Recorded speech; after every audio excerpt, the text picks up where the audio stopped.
Hey everybody, getting ready to do another pixel art stream here. Pyrotoad. And yeah, same thing as always, gonna spread that link around and I will be right with you. So give me a second. Thank you.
Alright, I'm ready to go here.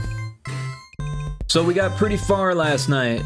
We did all the backgrounds for this level, and even started on the foreground for the next level. So there'll be one more Haunted Forest themed level after this. So this is 19, next one's 20, and then we'll be moving on to a different theme.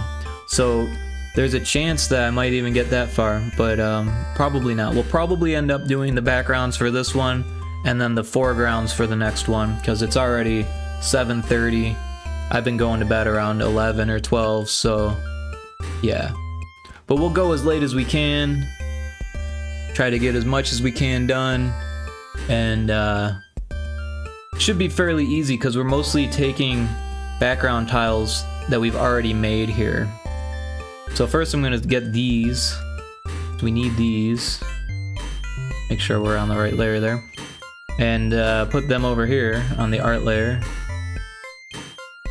Let's make sure the grid is up. And that takes care of those. So next we want to put like some more trees in stuff, and maybe some dirt over here.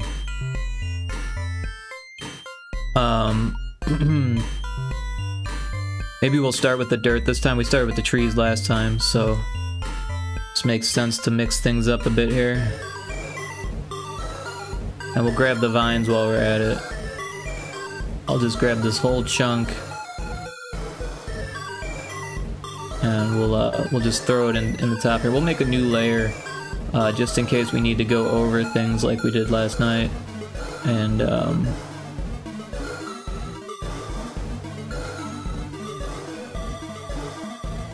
so yeah, we'll start with that, but then we'll make some adjustments here. We want it to move down, so I'll take these and do something else with them. We'll just throw them over here for now, and we'll start with this stuff here, but not this. That was not what I wanted. But not this. There we go. We'll get all of that. Yeah, and we'll just make it like a stairway kind of thing. But let's change it up a bit so it's not too repetitive, and it'll get more steep as we go here.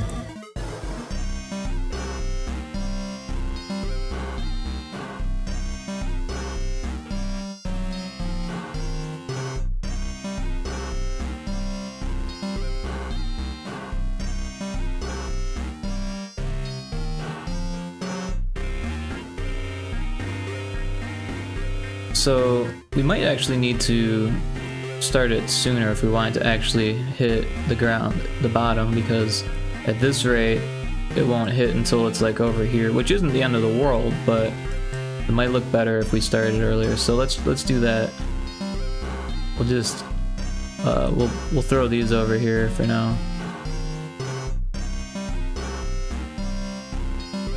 Yeah, these are off by a couple pixels. I don't know what happened there.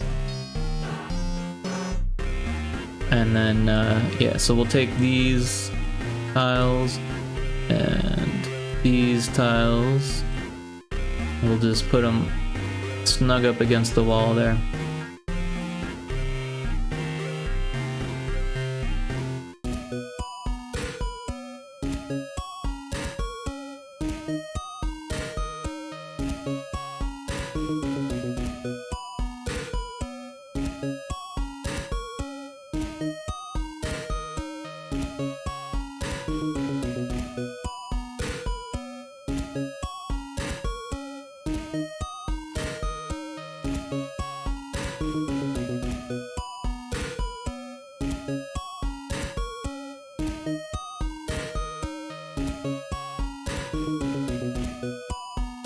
But yeah, I've had a pretty good day so far. Didn't do a whole lot, but I got some groceries. Got that grocery shopping in. I was starting to run out. So that works pretty well.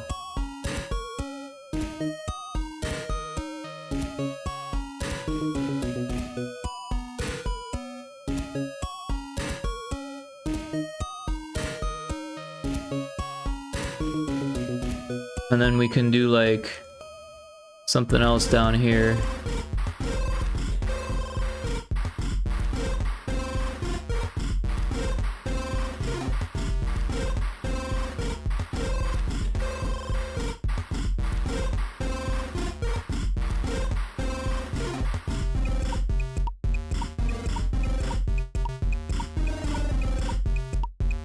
Yep, got my morning exercise in.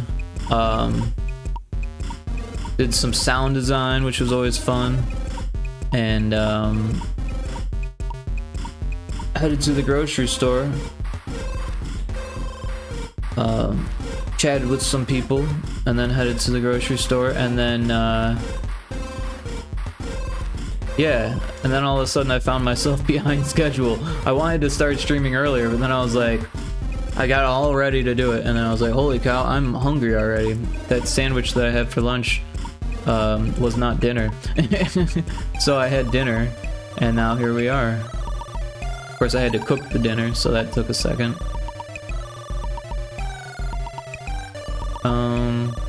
Let's not do that. Let's do this.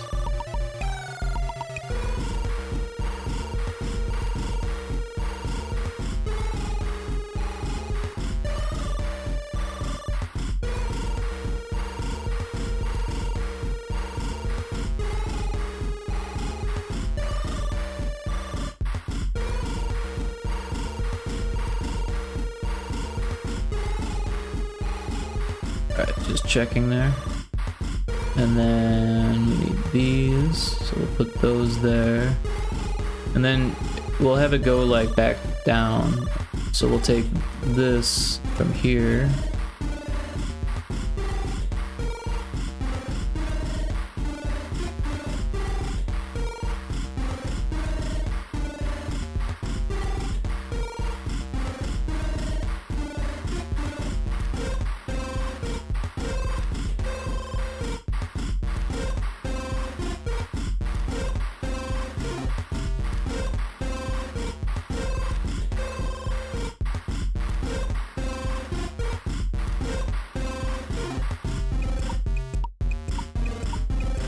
Cool.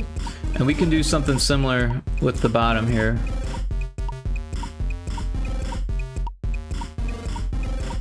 We probably want more of these here.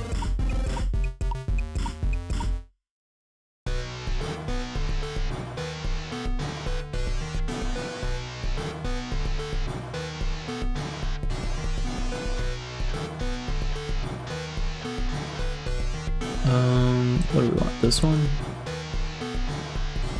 And then this one. And then this one. And maybe we'll go up another.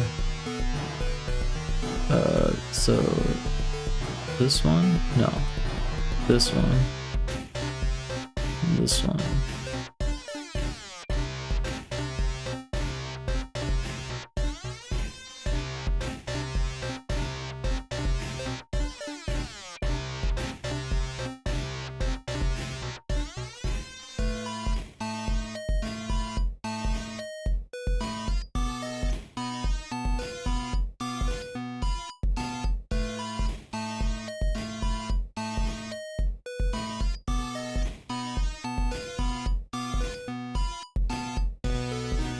Yeah.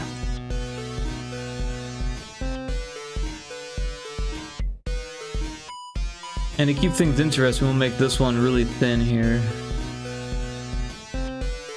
And then maybe bring it back down.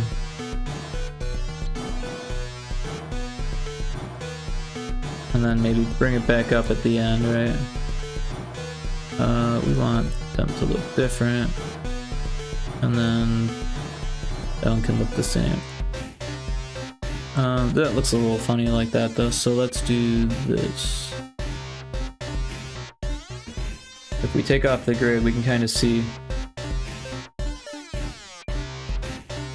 We can do something here too. That's a little rough because we don't have like an angle piece. We could make some pieces, but I'd rather not. Try to keep this moving quickly as possible here.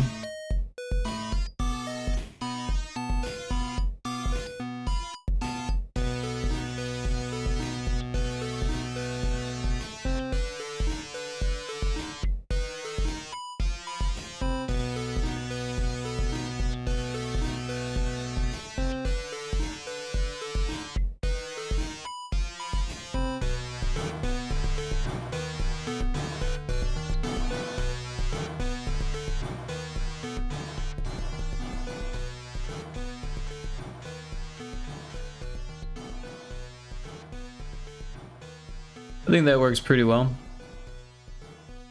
We can get rid of this stuff here. I don't think we need it anywhere else in the level. That's kind of why I wanted to get that out of the way. And yeah, this almost looks like a sled hill or something, but it's kind of realistic. It's a little bit straight, but I don't know. We could probably stretch it out to go just a few over, right?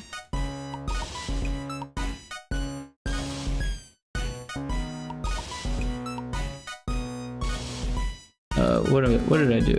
I screwed that up somehow. There we go. And this one, and we'll do one straight one, and then we can scoot this over and this one, do another straight one. So it looks a little bit more natural. Like the dirt and stuff that rolled from the top of the steep hill piled up at the bottom kind of thing. And it ends at this edge, so that looks pretty decent, I think. We can do some vines here, so let's go ahead and do that.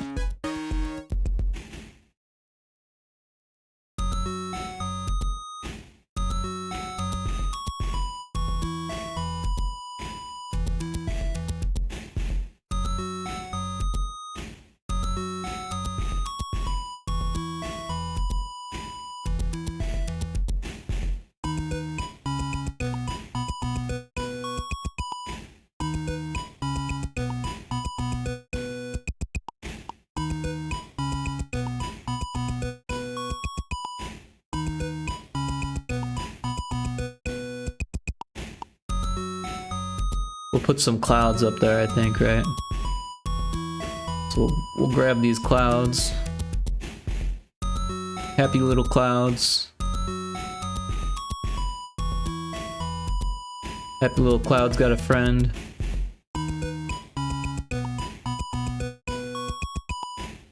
We can make a even smaller cloud here.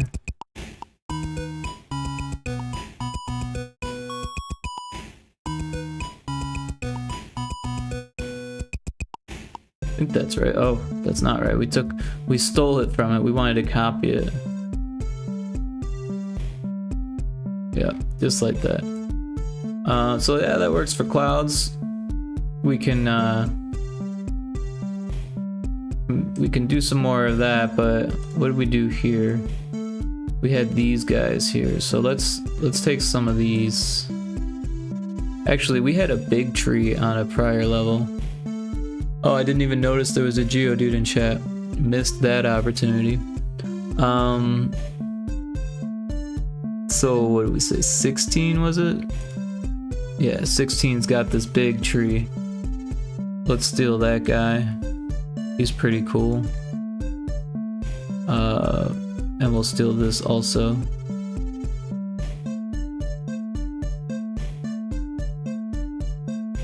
So now we go to 19. We'll put it down here, right? It's on its own layer, so it's okay if it overlaps a little bit. We can just scooch it down.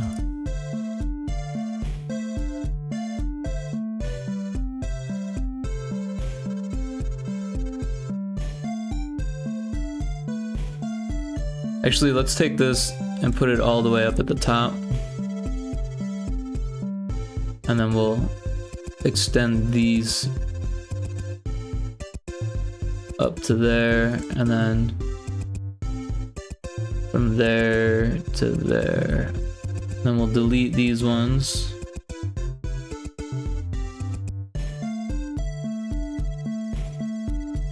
Cool. Let's grab another tree. We'll grab one of these skinny ones.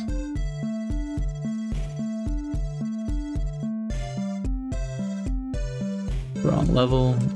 Yeah, so we could probably put one right here. That works. Before we start deleting things, we'll copy some more here.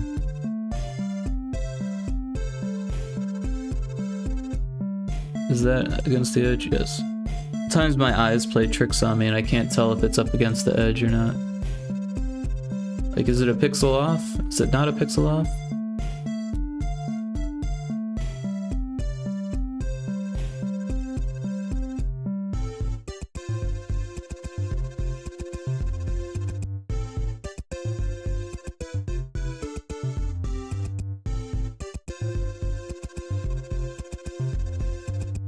So that looks a little bit weird, so we'll put it like there. Maybe that looks weird too. We'll put it there. And then here. And then over here.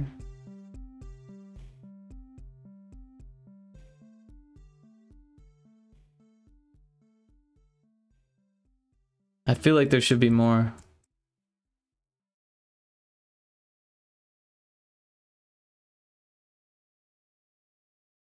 Otherwise it doesn't look enough like a forest, right?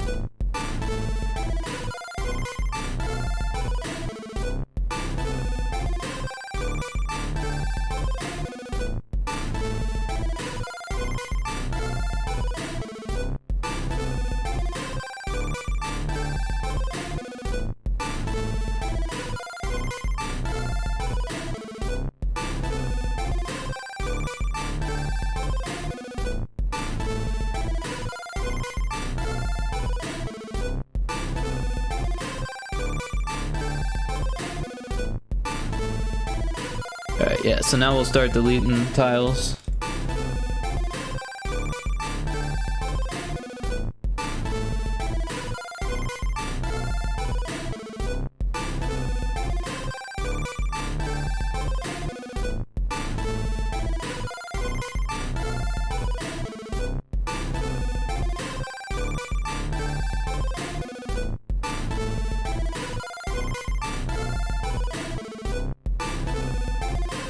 Oh, and up here.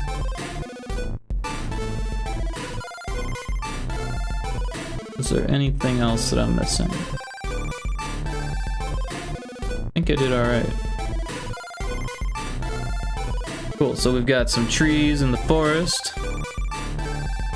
We could do another big tree maybe right here, and then we'll scooch the face up.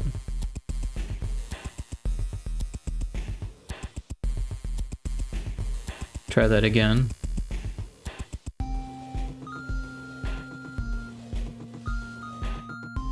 Where did we say? Over here, maybe?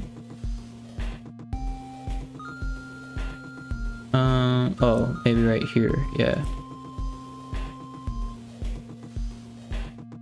We'll take the face. We'll move it up like there.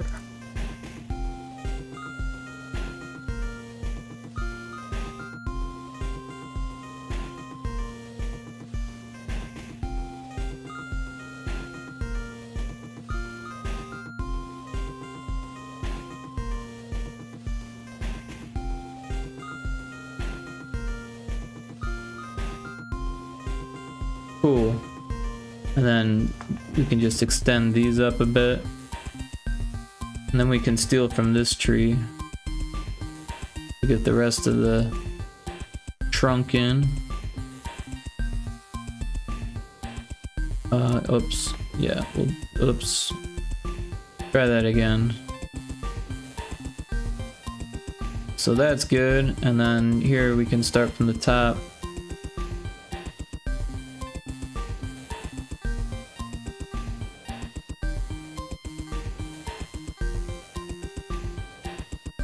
And then we'll grab these two also. There, now we've got a second scary tree.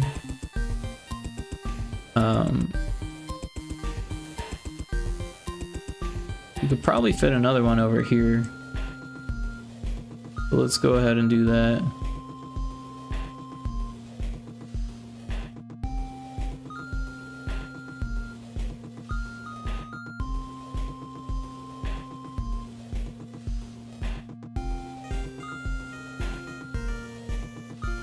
That's too much.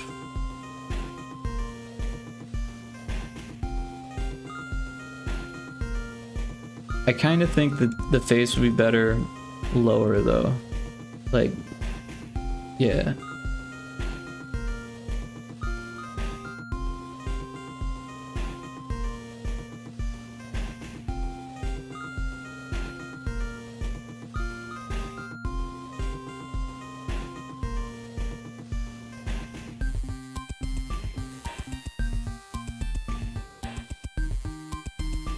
And then we'll take these ones and just fill them in here. And yeah, maybe these tiles here above. Oh wait, we want all four of them. Right. Oh, no we don't, but that'll work.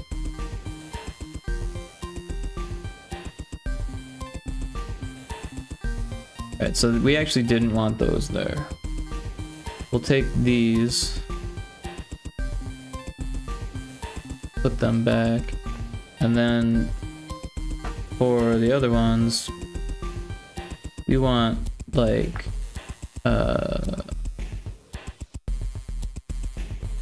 yeah, these I guess.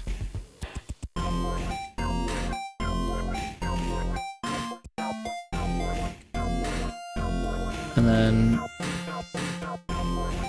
delete these. Alright, now we've got a third scary tree. So I think we'll do some branches now. Let me sip on my tea here.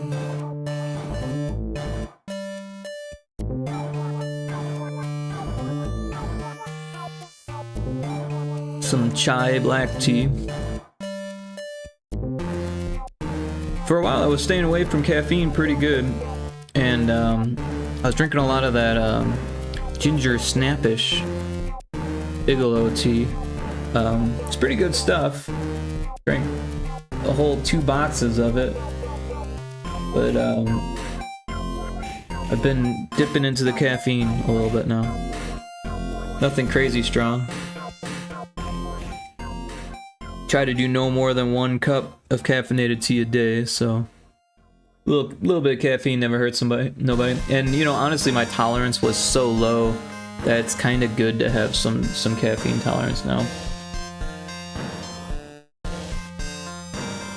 It was doing some weird things to me. Oh, it looks like these flames were covered too, so we probably should fix that. Let's just do a little double check here, make sure we're not missing anything.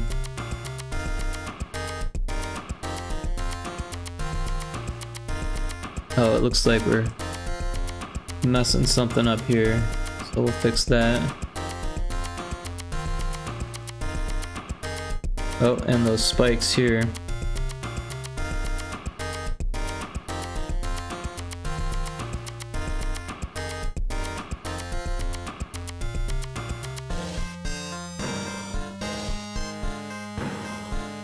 That looks pretty good.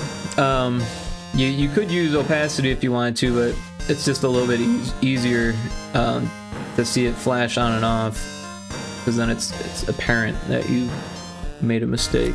But yeah, let's get some of those branches going. We'll just grab these two because they're all kind of made out of pieces of those branches. So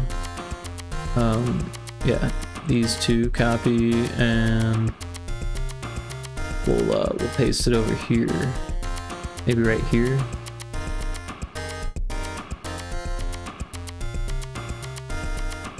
Cool, so we've got some branches.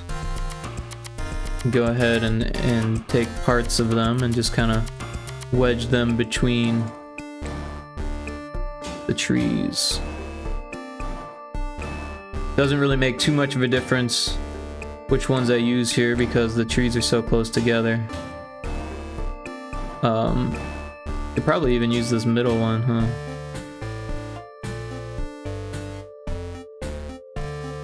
Probably should leave some gaps though.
Looks like there's an ad starting soon. Not a whole lot going in chat, so I will probably just work right through it. Maybe take a few sips of tea.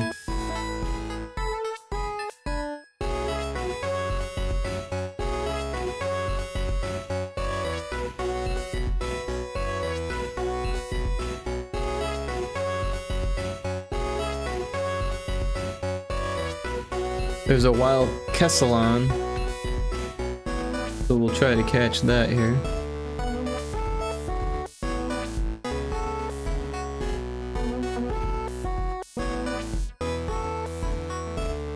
Try not to write Pokey Cat Catch like I did in Cosmo's stream. Yeah, I'll probably never forget that. It's one of those things that's gonna stick. Every time I write Pokey Catch, I'm gonna think Pokey Cat Catch.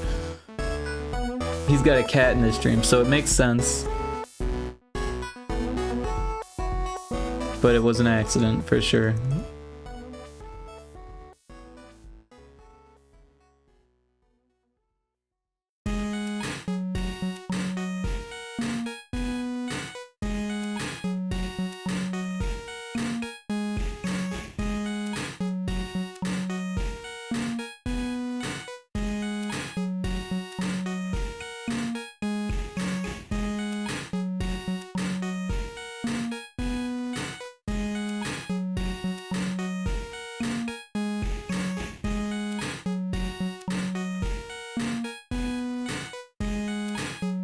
But yeah, I was having a lot of fun doing sound design today. Kixie had asked me about if I knew anyone who could do sound design for her her little companion creature number 5, and since it's like a robot, like that's kind of right up my alley. But also that kind of stuff is not only difficult to do, but like a lot of audio designers might have trouble doing that kind of stuff. So I offered my skills for free, of course. Always like helping out a friend, and I like doing it. It's fun for me, so had a lot of fun with that. I did a little bit of research because like my first attempt I was having a little trouble, and like what I was doing was close but not close enough. And I still haven't gotten feedback on what she thinks about that, but I have a feeling that it'll be at least close. And if not, I could always try something else. But it was a good time. So either way, I win.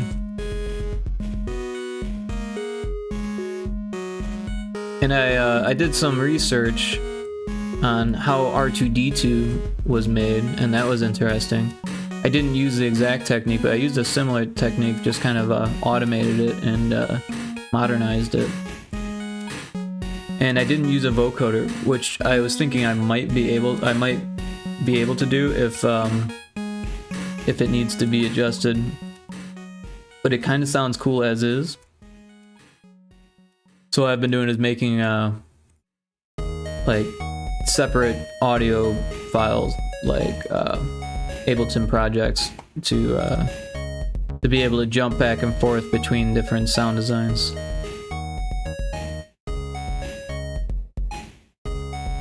That way it's non-destructive. Like if I like something, I save it and then move on, and I can always go back to what I saved.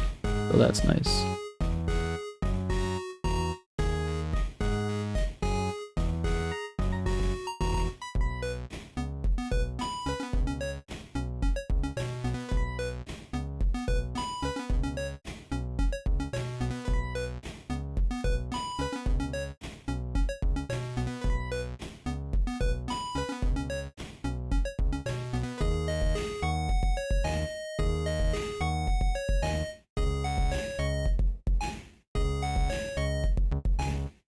But yeah, we got some wind today. I got a wind advisory on my weather app for the next like 2 days or something. So it'll be interesting to see what happens to the neighbor's trampoline. Yeah, to me that's just kind of ridiculous to get a trampoline when you live in Oklahoma. But what are you gonna do?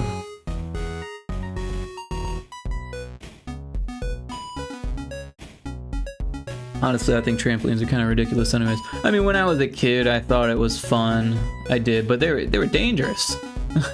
Looking back, like holy cow. We used to jump off of it and jump into the pool. I mean, it says right on the thing that you're not supposed to do that, but we didn't care.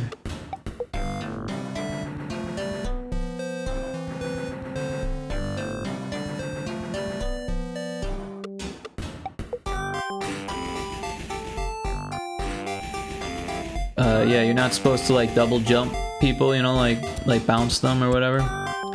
But that's like what that thing's for when you're a kid, you know? That's how you make it fun. You're not supposed to put anything on there but people. But it's fun to watch things bounce while you're on there, even if you might be able to trip over it. So it's dangerous, you don't want to do that. But when you're a kid, like, the temptation is real. What else did we do? We had like 5 people on at once when you're only supposed to have 1 at a time, right?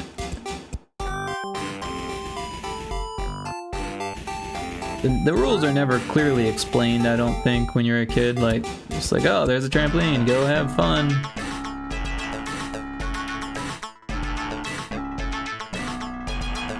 But no one really got hurt. So we had like an old trampoline. It was like a used trampoline, and it was probably not a good idea to get a trampoline used. But the springs kept like flying off. If like someone jumped too close to the springs, that spring would just like ping, and like sometimes it would hit people, or it would just like fly off, or yeah. Or like, you know, like sometimes your leg would like jump, or like you jump and your leg would fall through the springs. I remember that happened to me once. That really hurt. Got a nice scrape up my leg from that. Luckily no scar or anything, but like wouldn't have surprised me. We were crazy on that. We'd go straight from the pool to the trampoline. We'd even get the hose out and start spraying it down to make it more fun. Make it more slippery, you know? Make it more of a challenge. Don't recommend that.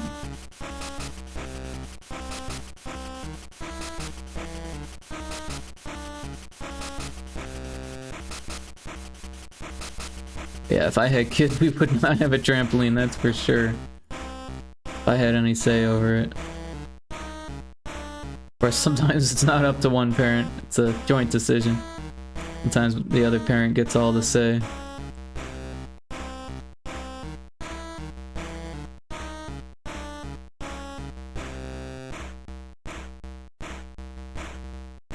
Yeah, I had one girlfriend that wanted to have kids, and I was like, no, no, thank you. We kind of broke up because of it, but it was probably for the better. She went and found some guy to get her pregnant, and then broke up with him. So, you know, her sister had gotten pregnant, and she kind of like got the baby bug, right?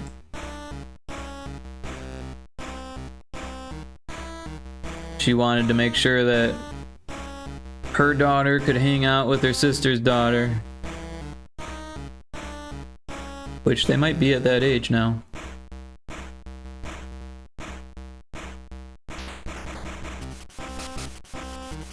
But I think I kind of dodged a bullet there.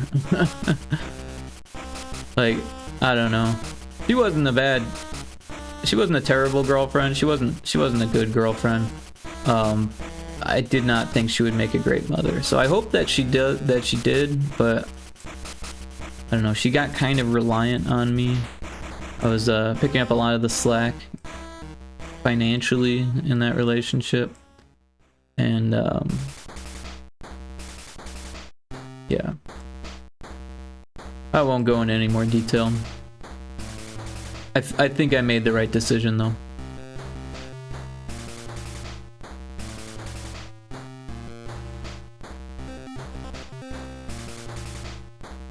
And I do hope the best for her. Like any of my exes.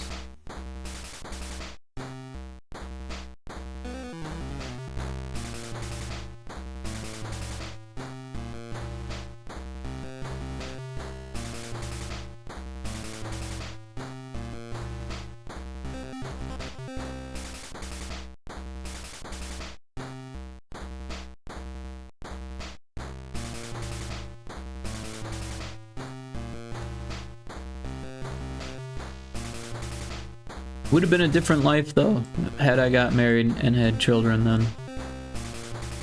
That's for sure. This was the girlfriend who told me that game dev was La La Land. In precisely those words.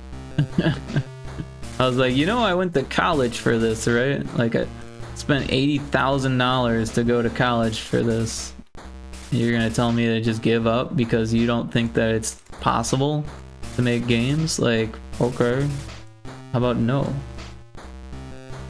This was a girl who was working at Subway or Jimmy John's. It was Jimmy John's actually, and a bowling alley and the butterfly place and the cannabis place. Like she had a whole bunch of different jobs. None of them managed to pay the rent.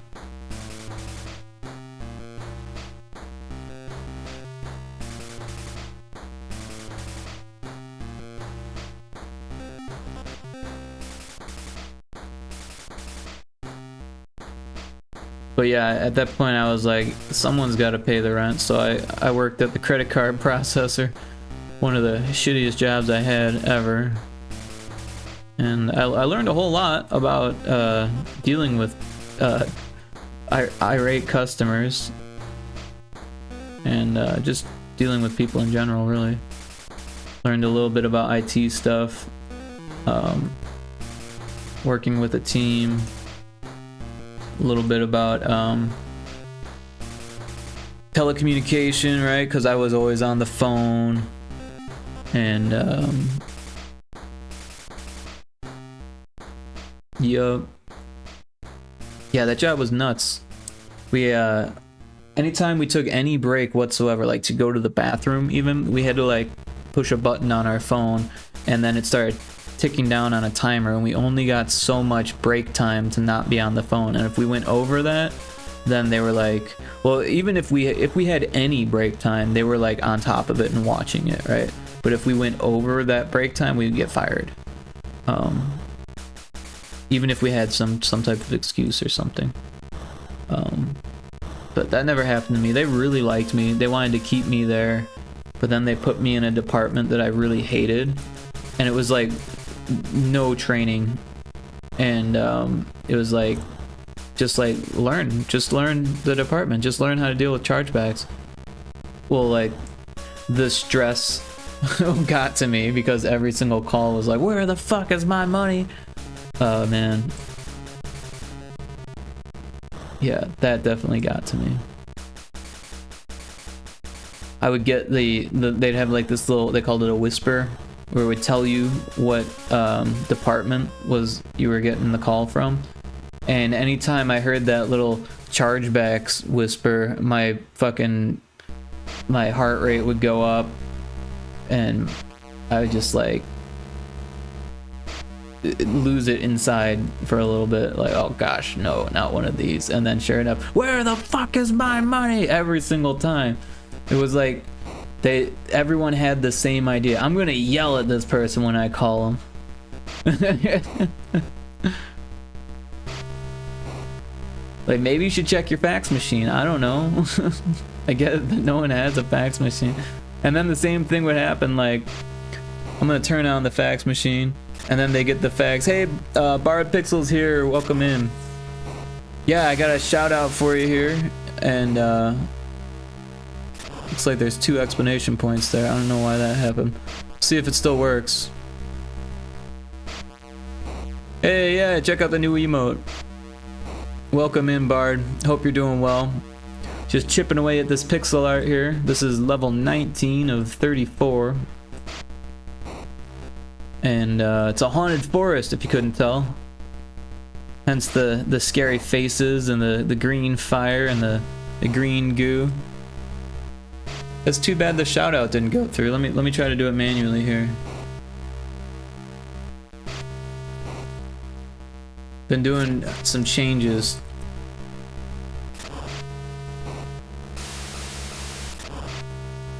All the cool streamer friends of mine get shout outs now. And it's supposed to be automated, so that way I don't forget. But yeah, if you haven't yet, go follow Borrowed Pixel.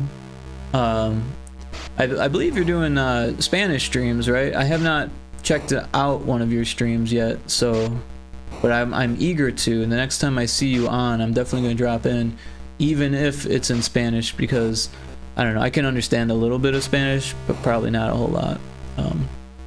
Spanish and English. Okay, cool. That's awesome. Yeah, that's fantastic. Yeah, I'll definitely drop in. But yeah, I'm gonna see if I can't fix that issue, so the next time you come in that it works, because I think I know what the issue is. Is that second explanation point. Mostly English. I like to practice. That's awesome. That's super cool. You know, I always I have the utmost respect for people that are multilingual, because that's gotta be difficult.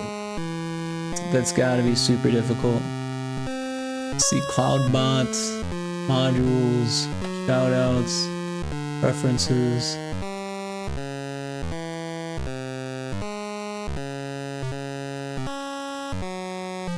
Huh. That's so weird that it gave you that second explanation point. Wasn't doing that before. Well,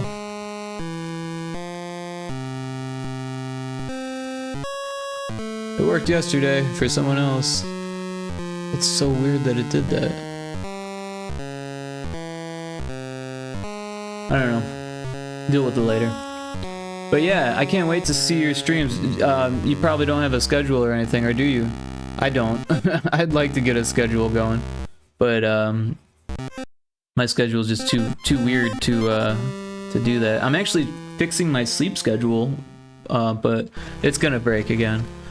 It doesn't take long before all of a sudden I'm off. No schedule, right on. Yeah, me neither. It's hard to do a schedule, so I don't blame you. But it does help, I think, to have a schedule, because like then people know, like, oh, that person's streaming at this time. But yeah, one day I'll get there.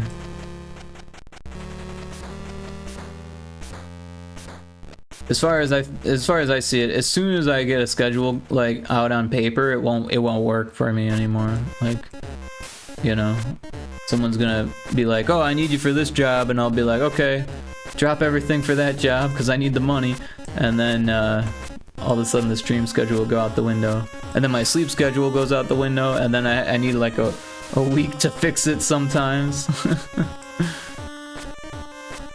But that's cool though, because then I get to chat with the Australians and the New Zealanders in the middle of the night, and that's a thing for real. I got no problem chatting with them.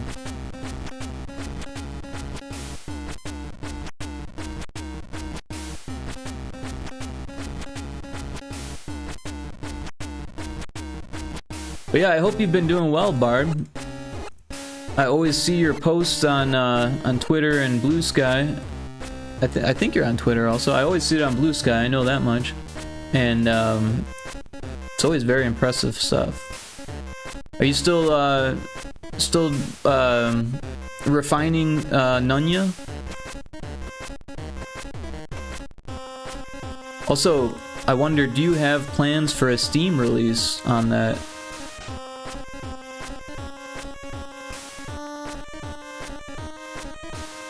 I'm doing good. Still working on it very slowly. There's nothing wrong with that. Sometimes you gotta do what your schedule and what your life allows for, you know?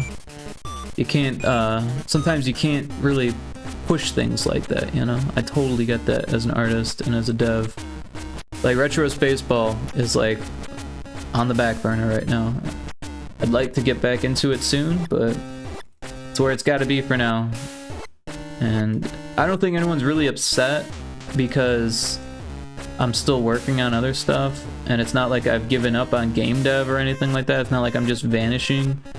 But I think some people might be a little bit worried about Retro Spaceball at this point, because it's been over a year since it's gotten an update, and I was going pretty strong on the updates prior to that. But yeah, no Steam release plans at all. Okay. Yeah, I was just I saw a video of a tutorial about someone using Godot to make like a wrapper to wrap the ROM with a open source emulator. That way you can make an executable and put it on Steam. I think that's going to become a fairly popular thing for GB Studio devs. So we'll have to see. There might be a little bit of blowback from Steam as far as, you know, quality and stuff, because a lot of times people on Steam be like, oh, it needs to be like, it needs cloud saves and it needs joystick support, and like, and some of that you can have joystick support with the emulator, but cloud saves not so much. Yeah, like little things like that would be hard to do with the ROM. But on the other hand, I feel like there's going to be a lot of like homebrew enthusiasts that would be happy to see it a digital copy on Steam. I mean, you'd probably get a little bit of both, you know, people who would rather have a physical copy, but as long as that's available, then, you know.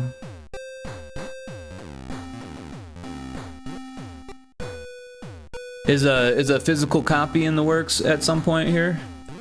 Is that something you've been planning?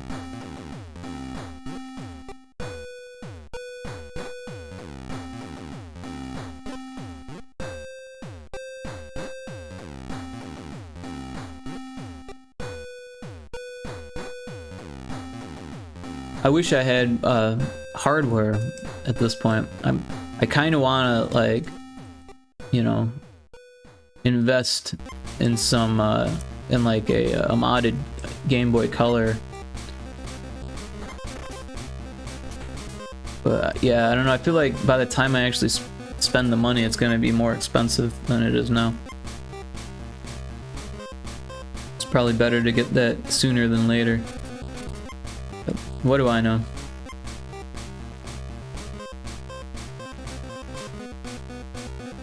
I think I'll just release it on itch.io and see if people are interested in a physical version. Okay, cool.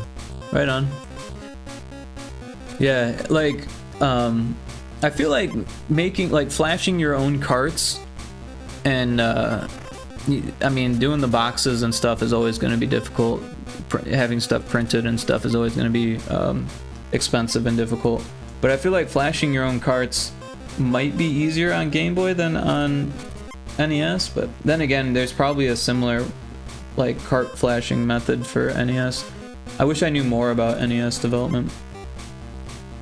And also N64. I really want to get into N64 development. One of my Game Boy developer networks, Sequel Jesus on Twitch, he's I think he's Sal on Twitch or on Twitter. Trying to remember his last name. I can't remember off the top of my head though. But Sequel Jesus, he's been working on a like an Animal Crossing style or a Harvest Moon style game for Game Boy, and it's been working out pretty cool. I interviewed him on my podcast, and that was really cool. But now he's been working on N64 development stuff as a way to blow off steam from the ever-growing Meadow GB. It's like farming simulator game. But yeah, for me actually, I was doing a whole lot of Unity stuff, and learning GB Studio was my way to blow off steam from all the in-depth Unity architecture stuff. And I love it. Like, I like Unity too. Honestly, I can't wait to get back into Unity and do a little bit more of that. But GB Studio has been a breeze. I'm a huge fan of Aseprite. I'm a huge fan of pixel art, and learning the limitations of Game Boy Color has not been that difficult. It was, a little bit of a learning curve for sure. I'm sure you know. When you do Game Boy Color stuff, are you painting the palettes in by hand, or are you doing the auto palette thing on GB Studio? Because I've been doing the auto palette thing, and it's a little bit weird. There's a little bit of troubleshooting that I have to do sometimes. Like, I think I can show you an example if it loads. So there's one, I think it was this level. We get in closer.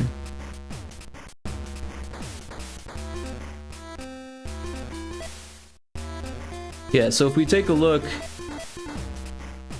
you can see how there's that green on the bottom, and then there's not green on the bottom there. I don't know why it's doing that, because if we go to the level... Oh, that's not the right level. Or is it? Was that the right? Yeah, that is the right level. If we go to the clouds, they've got the green on the whole thing on the bottom. And I'm pretty sure this is the exact same green, right? Yeah, so like, this is the same palette. So why is it having so much trouble figuring out in GB Studio that these are the same color? Like, they're missing a color, right? So it's a little bit weird. You manually paint your backgrounds? Yeah, I started manually painting the backgrounds, but then I realized how much quicker it was to let it do it. But like I said, there's little anomalies that I'm noticing where, like, I think it created a whole new palette to do these instead of using this palette, which I don't know why it would. I can't figure it out. So I just minimalized the palettes more. I just did more palette optimization, because at first the fire was going to be blue, but now it's green because I ran out of palettes. And I'm pretty sure it's because of this weird anomaly here on the clouds. So yeah, I think I'm gonna redo this face. I'm not sure how I feel about it. It's supposed to be like a skull moon, but one of my friends told me it kind of looks like a monkey. And it does. It totally looks like a monkey. I'm using an older version. Not sure if it has the auto feature palette. Oh, no, I don't think it has the auto palette feature. That's a new thing. Yeah.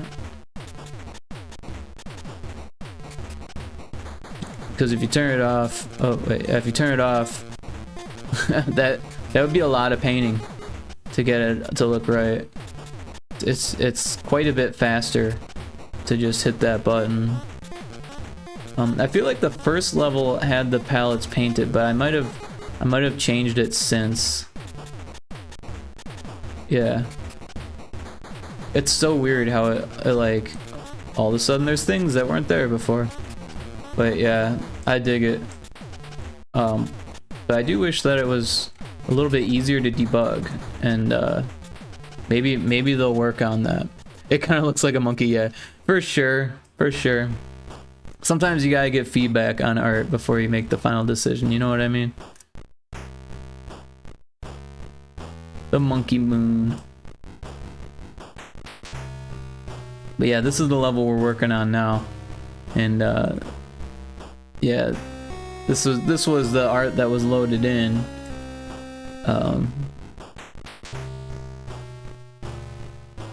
This was Johnny Mangiro's placeholder art for how he was planning the design, plotting. And then this is what we're working with now. So it's got a little bit more of a theme to it for sure. Oh, it looks like there's an ad starting here. Let me snooze that. I'm gonna sip on my tea for a second here.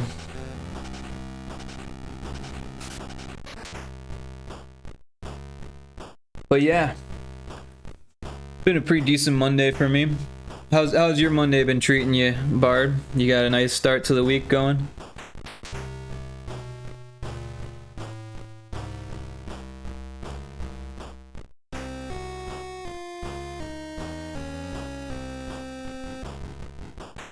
Oh, that's a valid response for sure. I'm gonna try to catch this Pokemon. Yeah, Mondays are Mondays.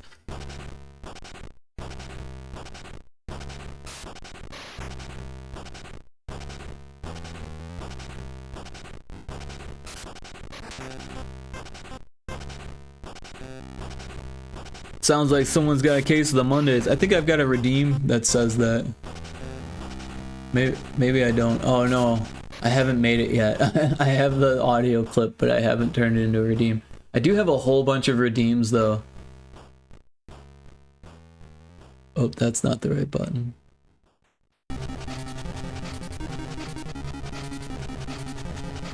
Got Meatwad. I'm Commander Meat, and you are in direct violation of Space Treaty 109. Your ass is mine. I've been having a lot of fun making just random audio alerts.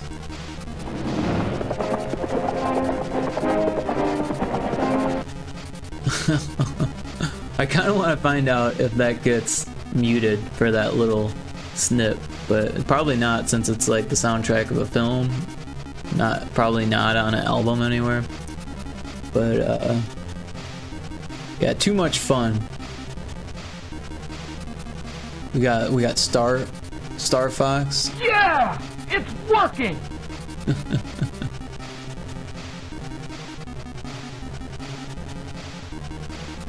I don't know if you ever watched Princess Bride. Did I make it clear that your job is at stake?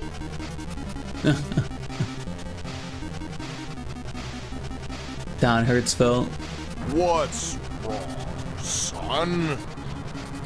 I wanna drink goat's blood. But, son, it's only Tuesday.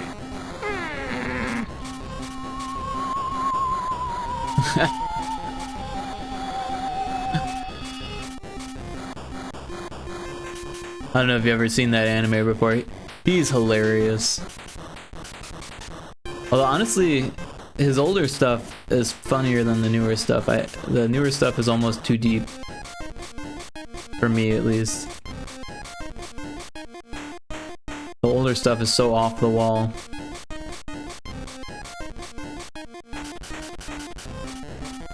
Yeah, one of my exes got me this really cool DVD set. It was called the Animation Show, and it was like 2 DVDs of like a bunch of animated shorts. And Don Hertzfeldt was hired to like make animations that like fit them together in a few different spots. So there's like an intro and like an exit animation, and I think like some type of intermission or something like that. And then also his animations are featured on there. And then Mike Judge has some of his early work from before Beavis and Butthead. That was really interesting to see some early sketch animations and stuff like that. But then there's also like, there's just a whole lot of random stuff on there from different film festivals, animation festivals, and that type of stuff. All types of different animation. I need to rewatch those. I still got those DVDs.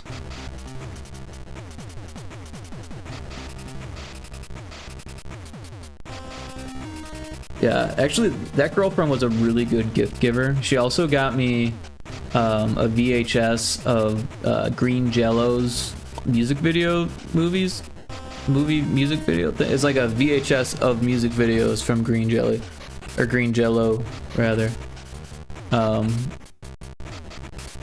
Yeah, they started spelling it with a Y that has an umlaut because the brand Jello like sued them for Green Jello for spelling it Jello. But I think they also got sued by Betty Crocker for their serial killer CD or song. I don't really know.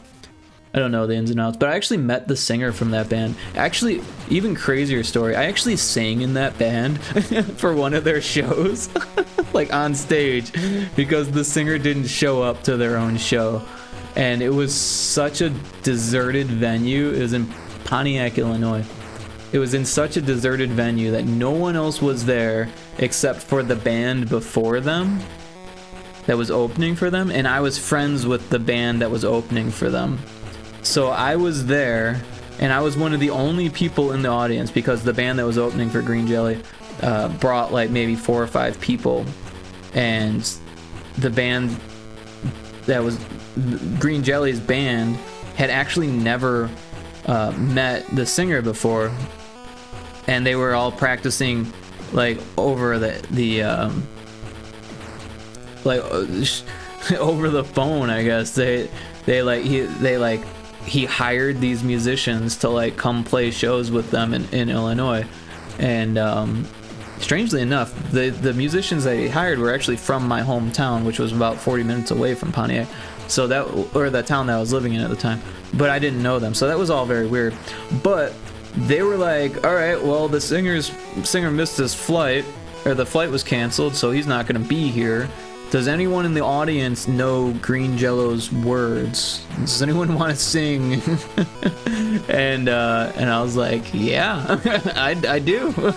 I could do that, because I actually covered a Green Jello song in a band that I was in, and I was a pretty big Green Jello fan at the time, so that was actually a lot of fun. I got on stage. Little pig, let me in. There you go. Johnny Manjiro knows Green Jello. Yeah, there's actually a cover of me singing that online. Probably, I don't think it would get. I don't want to play it. You guys don't want to hear that. It's really not that great. The audio is so bad because it's like the camera was from like 2005, so it was like a Sony Handycam, and that's the mic that we used to record it, and the bass was just overpowering, and we were like super loud, so like all you hear is like this farting, and then me like screaming over the top of it. Little pig, let me in. And then the guitarist is like, not by the hair of my chinny chin chin. There you go. Silly heads only. I love that one. But yeah. Oh, I was in a band called Death Paisley at the time, and we covered that. But yeah, singing it with the band that was going to perform with Bill Manspeaker, the singer from Green Jello, that was actually a really crazy experience. Like, I was not expecting it. Is my anus bleeding in the mix? It is. Yeah, there's only like 5, but that's one of them for sure. I think there's a cooldown on it. I'm not sure how long the cooldown is. Oh, we still got 8 seconds. That's awesome that you know Don Hertzfeldt also. Because like a lot of people don't anymore. Right? I'm starting to realize that I'm one of the few people that recognize or remember Don Hertzfeldt. So that's awesome that you remember.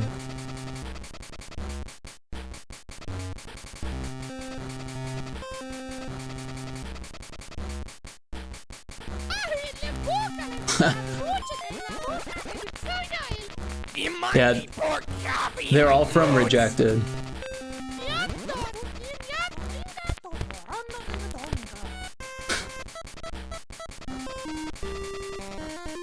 I wouldn't say I know much of his stuff, but I like what I saw. Yeah, honestly, Rejected was my favorite. It's like a, I don't even know, 10-minute film, 10-minute animation. Then what else was there? Billy's Balloon, right? That was like even shorter. It was only like minute and 30 seconds or something. The one with Beethoven music, if I recall. Yeah, like in between the shorts, there was like this little like blurb that told the story of the animator, like trying to get jobs and then like getting rejected, and it had the classical music. I don't know if it was Beethoven, but it's definitely classical music. Could be Beethoven. I'm not the world's biggest Beethoven fan. I do like classical music, but I don't really know the composers very well. A lot of times I'll just throw on the classical music radio. Oh, there's an ad in progress.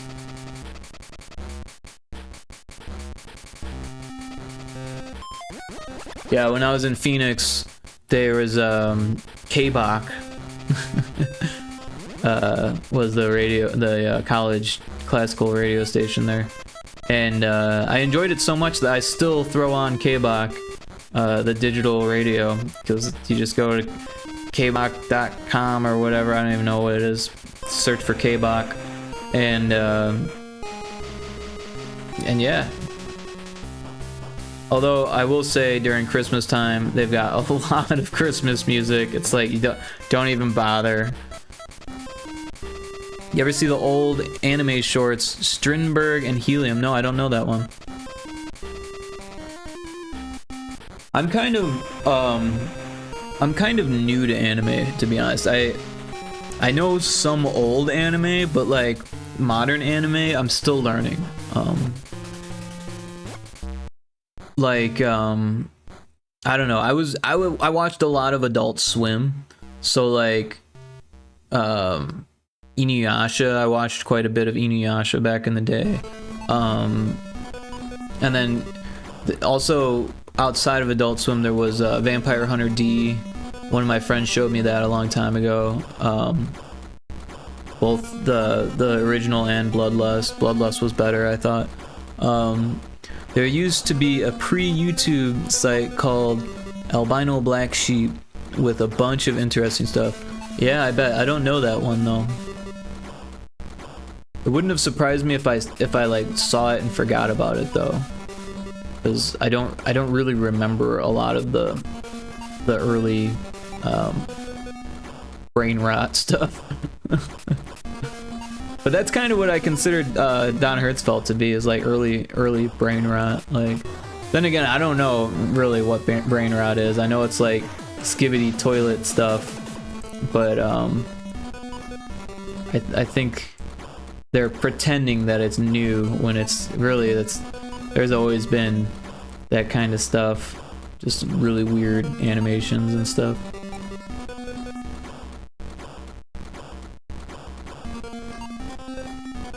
But yeah, the Green Jello VHS was really good. It had all of their music videos on there from Serial Killer. They made a music video for, I think, almost every song on the Serial Killer album, and they were all pretty good.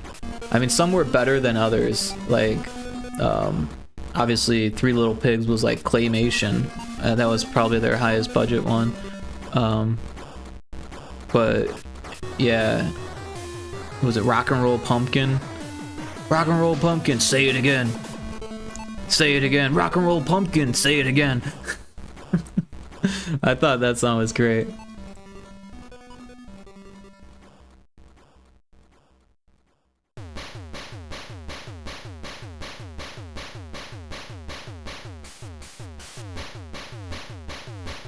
So we got a whole lot of branches. Could probably throw some vines in here now.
For the next biome, do you want to stick with natural stuff, like maybe a cave theme?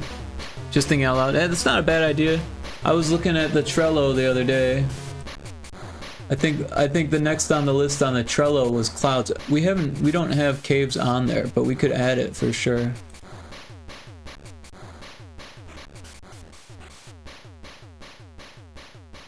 Just loading it up now. So yeah. There is clouds, hell, low gravity, which really isn't a biome, but I was thinking maybe like the moon or something like that. I think there was a Mario level on the moon, right, in Mario Land 2. And then the yokai one. I was thinking it'd be cool to do like samurai, demon, dragon stuff as well. Like maybe get some dragons in there somehow. But yeah, we could definitely add caves.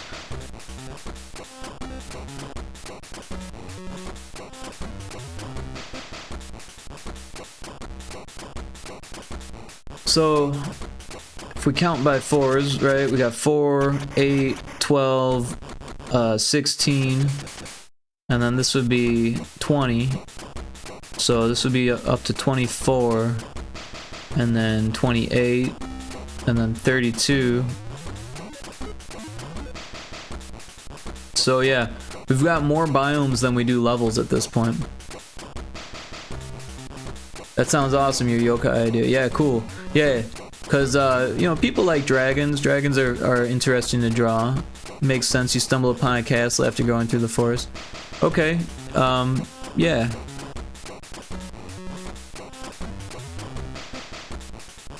So, so cave you're thinking after forest then? Because you wrote castle. But we did castle right away. But yeah. Something's gotta go, I think, at some point, because unless we come up with more levels. But we can obviously leave the stuff there for now. Oh, and I don't think I put the latest build up on here. I've been slacking on that. But this is definitely helping with the biomes, keeping track of that.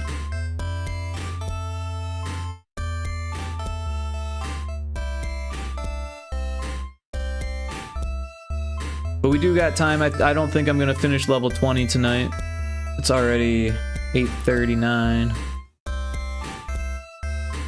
I went to bed around 10 or 11 last night, so probably gonna get tired in the next couple hours.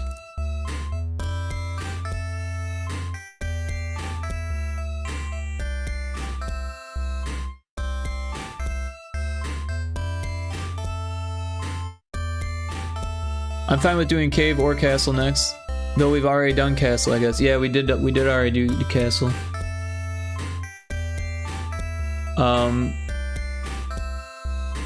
You know what would be cool is like, I don't know if you ever played Castlevania 4, but there was this level that was like the cave, waterfall, and stream, I think is what it's called. Or no, cave, waterfall, and river, I think is what the song is called on the soundtrack. So it'd be cool to do like caves and waterfalls together. Like we could animate the background tiles to be waterfalls, you know, and we could keep them dithered so that way they're not like part of the level design. We wouldn't have to make a mechanic for it or anything like that. I have, okay, yeah, Castlevania 4. I was just thinking mixing caves and waterfalls might be cool. But yeah, let's take a look at the levels here. So this is 20 and this is 21. So yeah, this would actually be perfect. We could do like we could even do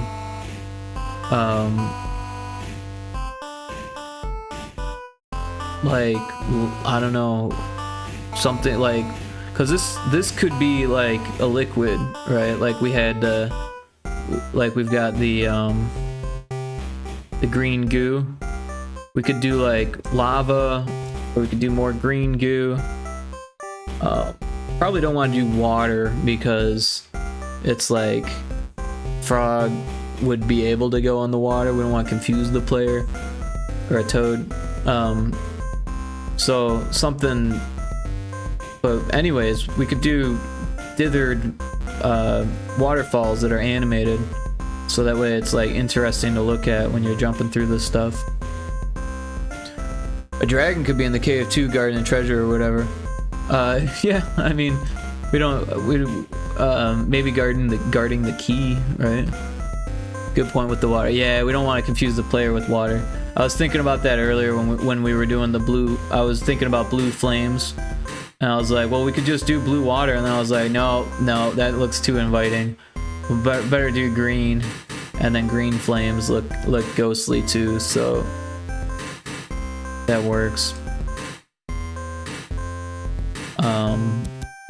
I think there's green flames in Valheim, right? At some point in the swamp.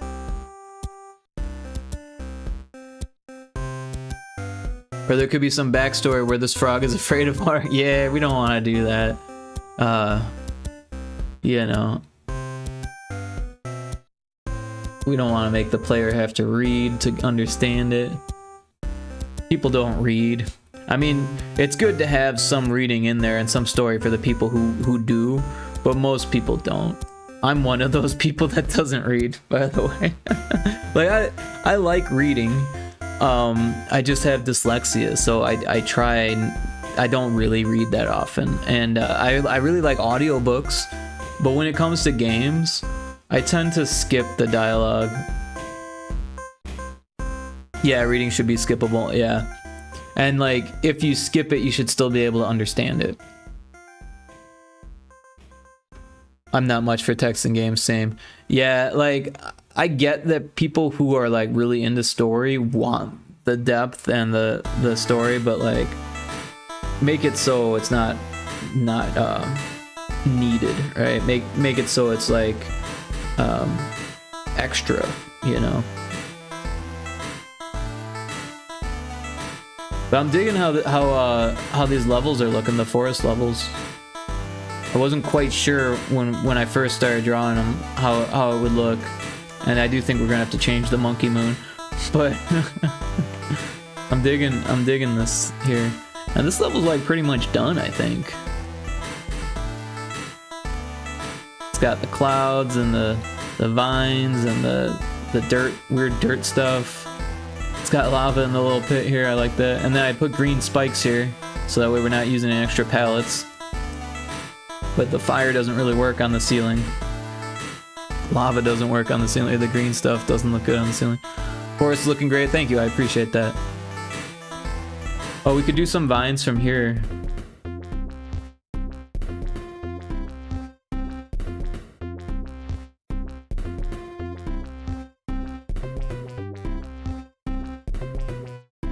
I didn't think about that.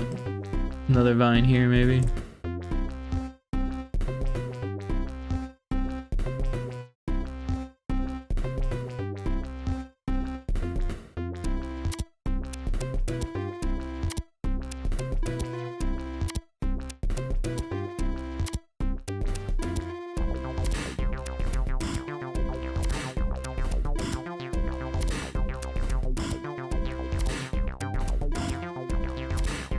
I mean, I guess I could fit more branches in.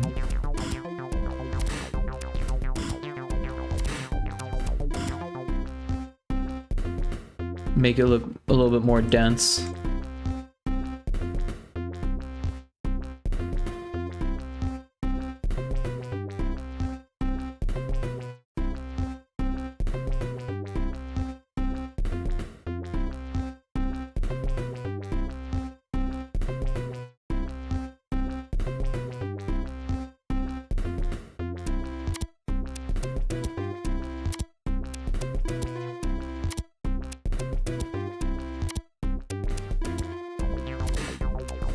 Actually, let's use a big branch there.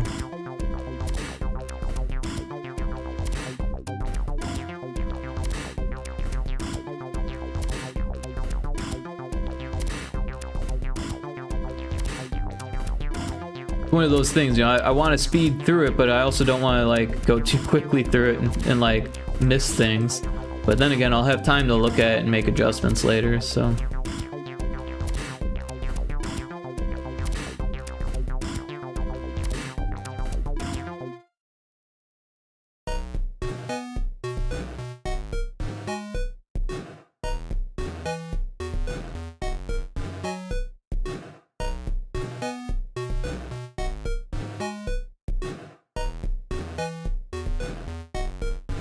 So I got this weird YouTube comment yesterday on like a stream that I did from like 3 years ago, and I was making audio for Retro Spaceball, and I was on my couch and I had the camera pointed at the couch, but it was like Ableton, and I had my my MIDI controller, and the guy's comment was like, what did he say?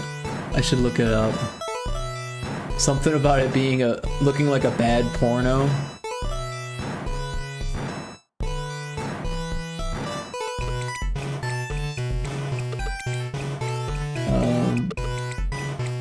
Oh, that's not it. Why is the notification not there anymore? Well, now it's lost forever. But yeah, it was like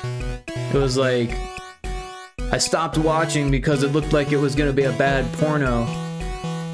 And I was like, oh, it'd probably have to be pretty bad porno to be on YouTube, but also starring me. Yeah, I could see why you wouldn't want to watch that. I told him thanks for the laugh. That's the internet for you. It's just so weird that they like found an old VOD of mine. I mean, I guess it has like 170 views or whatever, which is kind of a lot for a VOD, I guess. Like, looking at my VODs, like, let's see, yeah, yesterday's only has 6 views, 9 views, 10 views, 9 views, 3 views, 8 views, 9 views. So, and this one got 24 views, I don't know why, but it did. That one's got 12. This one got 57. Not sure why. 2 months ago, 39, 42. Every once in a while they get. This one got 141 views. I have no idea why that one got that many views. Maybe I should be paying more attention to the VODs here. This is like the first time I've really looked at them. 54 views for that one. That's not terrible. 59 views. 24, 22, 56. I think these ones were where I'm making the fishing game, Demon Fish Dead Ahead. I think those got a few more views because I put them in a playlist and linked them on the game page.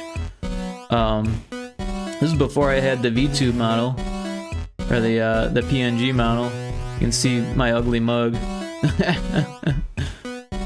No, I have this nice camera, and now I'm not using it. But it's such a pain in the ass to set up lighting and stuff. Like the lighting here sucked at my mom's. Like everything looked so orange, you know. And then you go way back. Was it this one? No. Was it this one? I feel like the camera was at a different spot.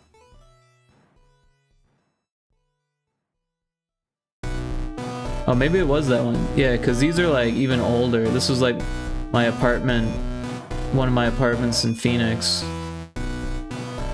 They go way back. 7 years ago, I started streaming. Actually, I started streaming earlier than that, but I realized that my, when I used to be a person, that's good. When I used to be a flesh tuber, they call it a flesh tuber. It's like a derogatory name for a VTuber. Oh, here I am on the couch again. Surprised that one didn't get a negative comment. But, oh, you know, I think it was it this one? No, was it this one? Kind of want to check now. No, it wasn't that one because it doesn't have the comment. No, I'm not on the same thing. Where did it go? I think it must have been this one.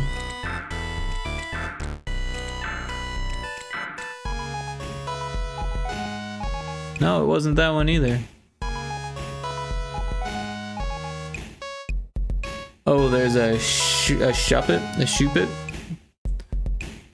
in chat. Where's my mouse at? Alright. Yeah, the shoopit.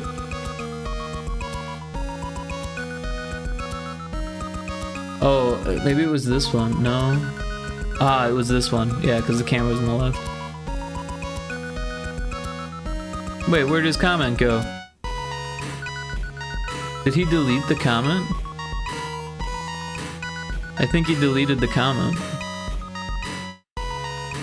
Cause this is it. I was just watching it and I remembered the delete button, wavetable, LFOs, what's chiptune. This is definitely it. I think he deleted the comment.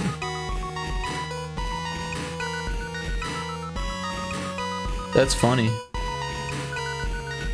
That makes even less sense. Like, first of all, why leave like a snarky comment and then delete it when I laugh about it, right? I guess he was trying to upset me, and because I wasn't upset, he's like, well, screw that, I'm gonna delete it. I don't want to look like the asshole.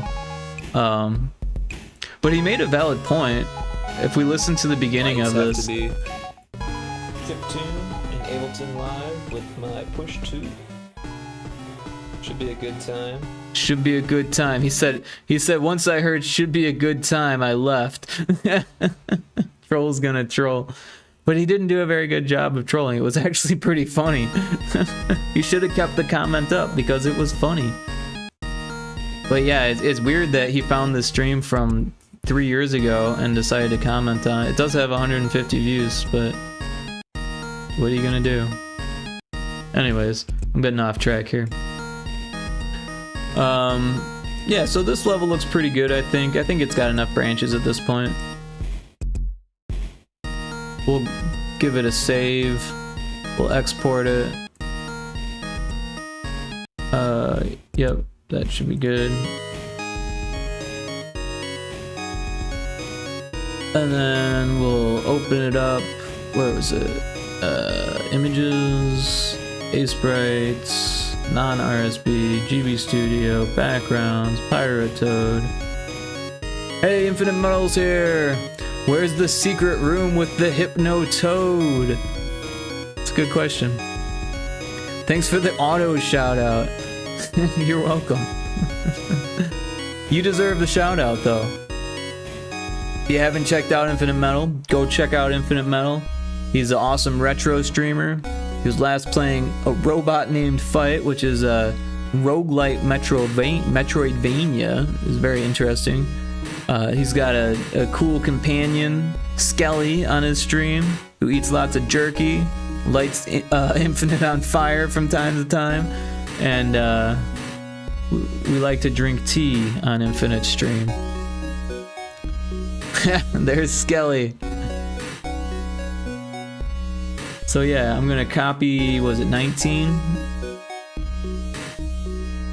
And then we'll open this and open that. And we'll go to assets, we'll paste it here. And we'll delete this. And throw it in there, replace the file. And now we've got level art. I'm kind of scanning it now to see if there's any issues, but it looks okay. There's no lily pads in that level, huh? There was a lily pad in 18 though, so two lily pads in 18.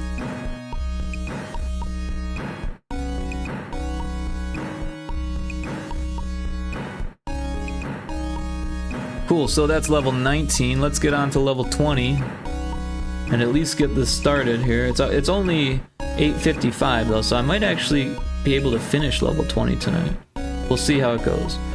So we've got F and G is probably the most recent one. We can check it to double check and make sure. Yeah, 20G. So we'll open that. We'll make a new layer for the background. Throw that underneath. EG, we'll put a new layer on top for the art. Gotta head to work, but I'll lurk later if you're still alive. If you're still alive, yeah. No, thank you for the lurk. Or have fun going to work. And yeah, if I'm still alive, I'll definitely see you later. Can you send me back the build after the forest is done? Got some bugs to fix, features add, etc. Yeah, absolutely. I will send you the build as soon as the forest is done. And it might not be tonight, but it might be tonight, so you never know. But if it's not tonight, it'll be tomorrow. So yeah, have a safe trip going to work. Have a good day at work. And yeah, thanks for hanging out. I appreciate that.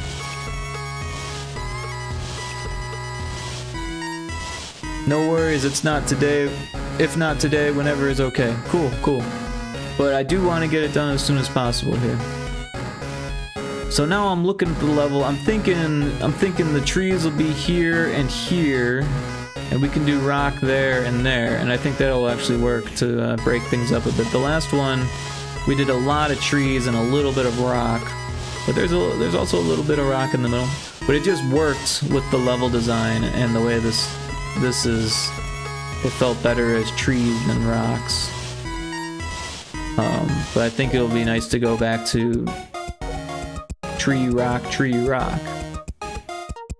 Thanks, good luck with the stream. Thank you, I appreciate that. Yeah, hopefully the wind doesn't pick up and knock down some telephone lines or something, but it should be okay.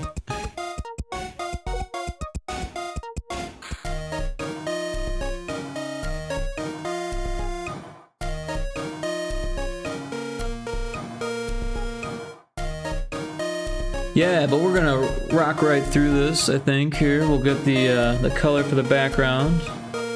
We'll just paste that in there, and then let's start with some trees, I think. Where am I? Level 19? We'll take some trees from here. Or let's take the trees from this level. Cause then we can take a whole tree here and get both ends of it. Oh, you know what I didn't do? On what, 19? There's no knots. There's no knots in the wood. Like even on 18 and on 16 there's knots. So I think we should do the knots before we go on. Otherwise I'll forget. We actually want both knots. Oh, you know what? There's some knots missing on 18 also. Look at this. So 19 and 18 need knots. I think that's what needs to happen. So we'll grab these and we'll put them over here.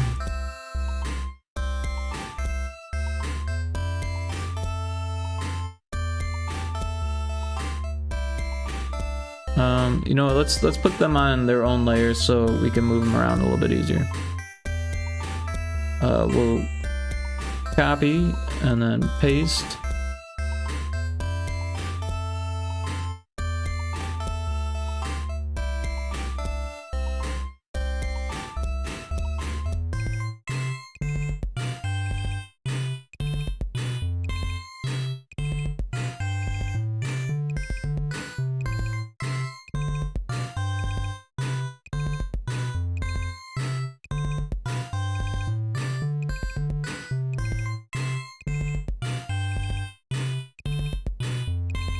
But Infinite, I was at the grocery store and I was looking at the tea and I was like this close to buying some of that that Thai tea concentrate.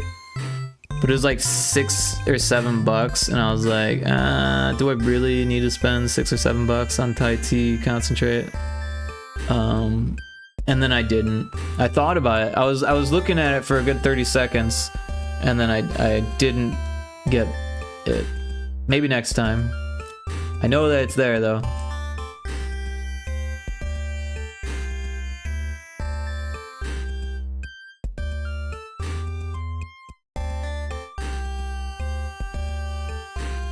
Yeah, I do this thing where I'm like, I want it, but I don't want to pay for it, so I'll just go without it.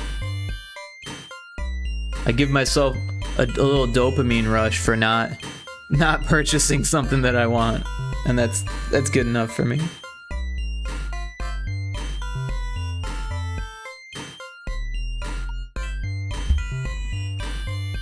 Some type of endorphin. Maybe it's not dopamine or something. I don't know what it is, but some neurotransmitter where I'm like, I didn't buy the thing. I didn't give in to temptation. I saved the money and used that money on something that I need. Don't necessarily need Thai tea, as good as it might sound right now.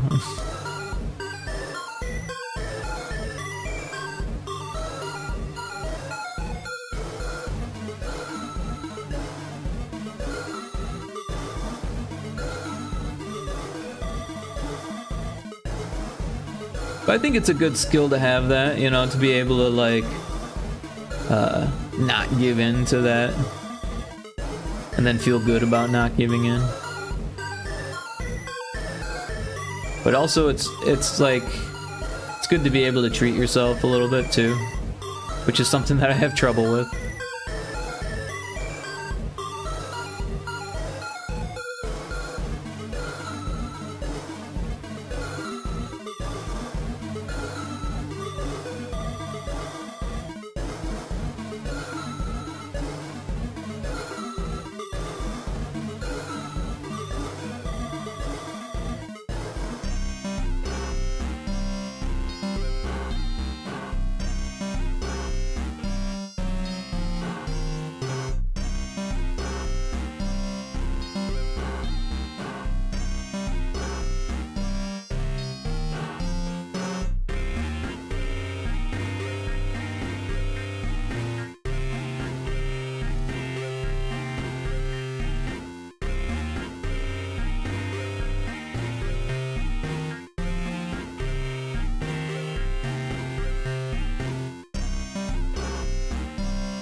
Yeah.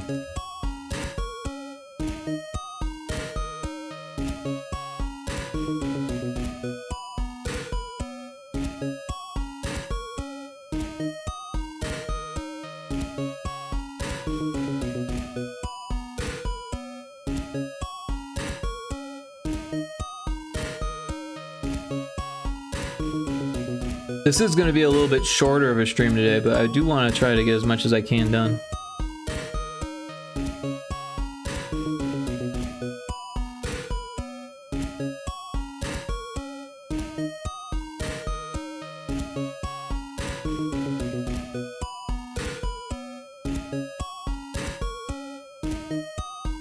Uh-oh, I'm already yawning. That's not good.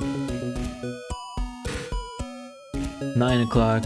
Alright, so we got the knots in on level 18, so we'll go ahead and save that.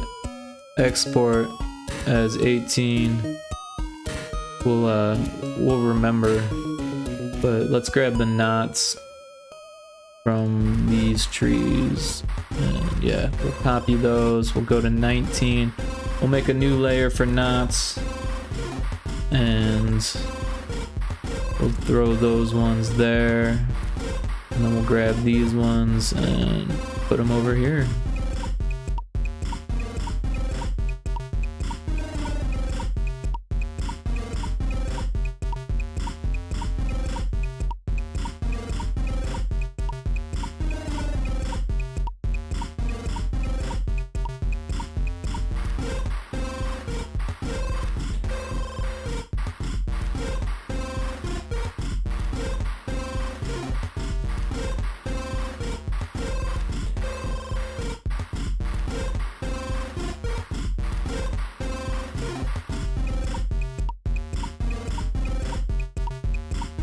Yeah, I remember looking at the tile count on 18 and being like, why is there so few tiles?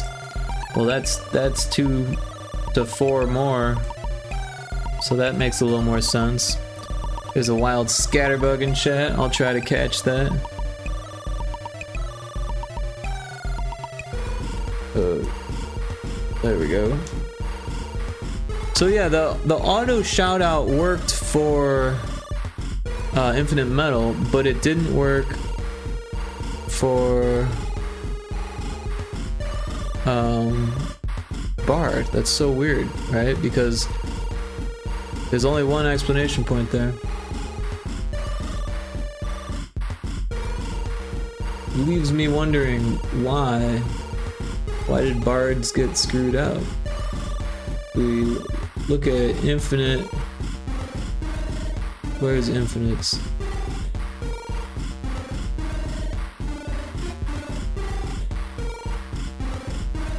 Yeah, his is the exact same as the other one. Where'd that extra explanation point come from is my question.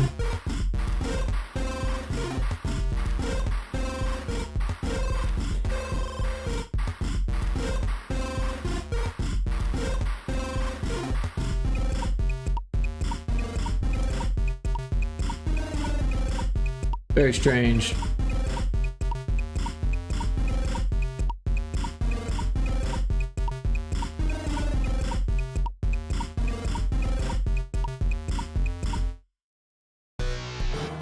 Well, just have to try again next time, I guess. I don't really know. Pretty strange. Oh, I didn't catch the scatterbug. That's disappointing. I had all of my hopes on that scatterbug, and now my hopes are scattered.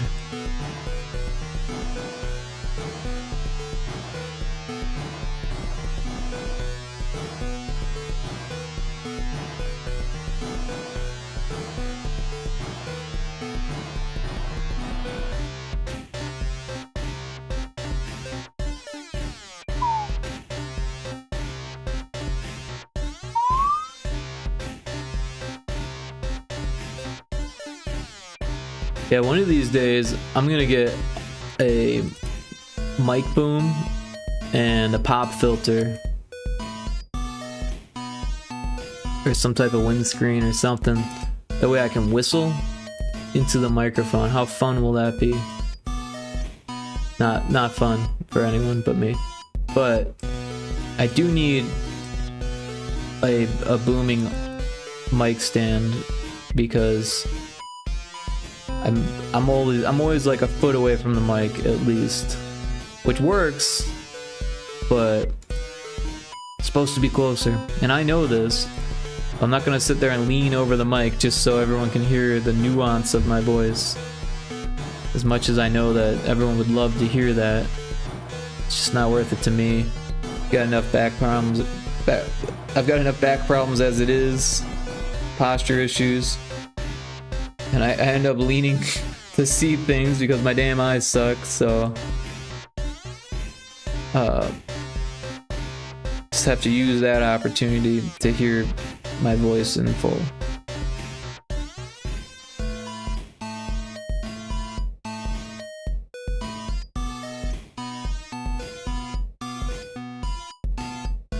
Hey, Kixie's here.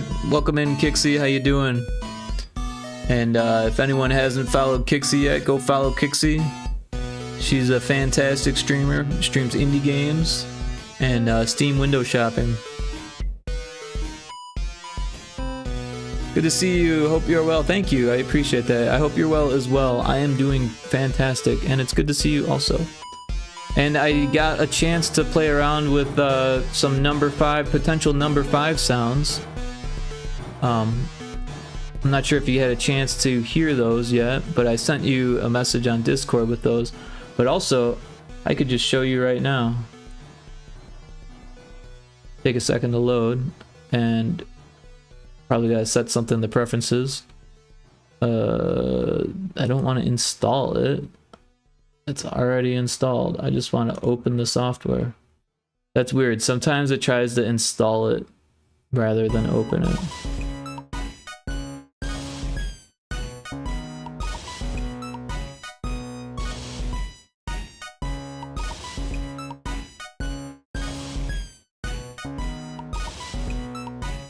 There it is, and then we'll open recent. Ooh, I just noticed that on Discord. Yeah, you'll have to let me know what you think, and I can kind of show you how I can tweak it to make it more to your liking. I did a little bit of research on how they created R2-D2's voice, because after I heard your BB-8 ringtone thing, your alarm, I was like, well, that's probably kind of what she wants, right? Something like a droid.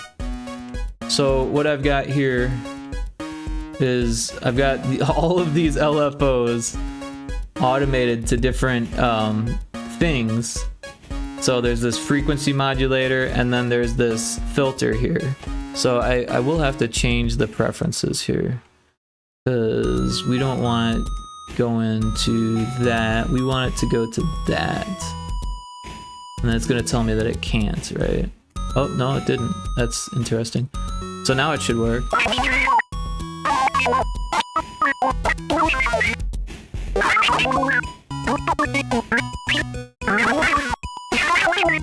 So I'm just pressing keys on the keyboard because I've got this keyboard button turned on.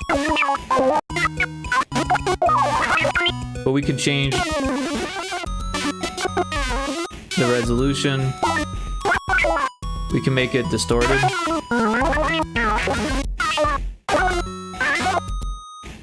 We can actually remove the filter.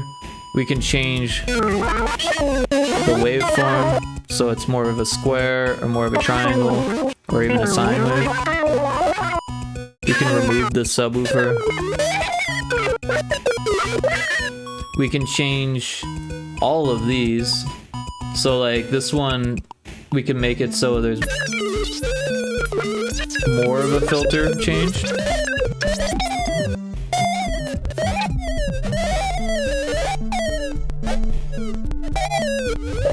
But it kind of sounds good in the middle.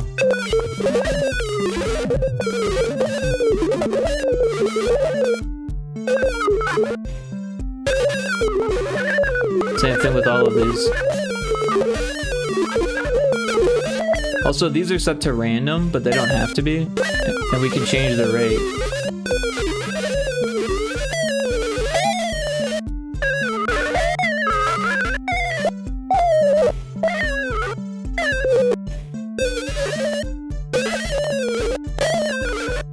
I don't know, but it kind of sounded good the way that I had it, so I'm gonna bring it back to that.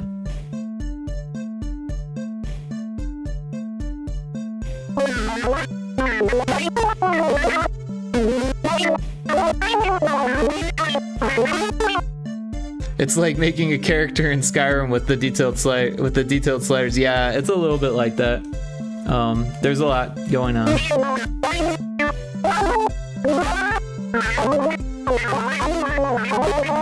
So basically, this rate is that rate. So this LFO is set to random, and it's changing that rate randomly. But we could also change it so it's not random. That's so cool. Thank you for thinking of me. Yeah, absolutely. I've been thinking about it a lot, actually. This isn't the first design, actually. There's a few others. So if I can actually open up that other one, we don't need to save those changes. And so this is the same thing but a little different. Take a second to load.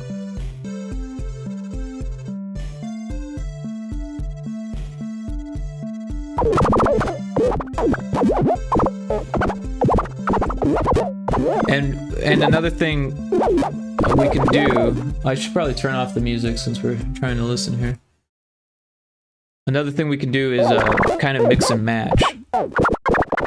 So we could take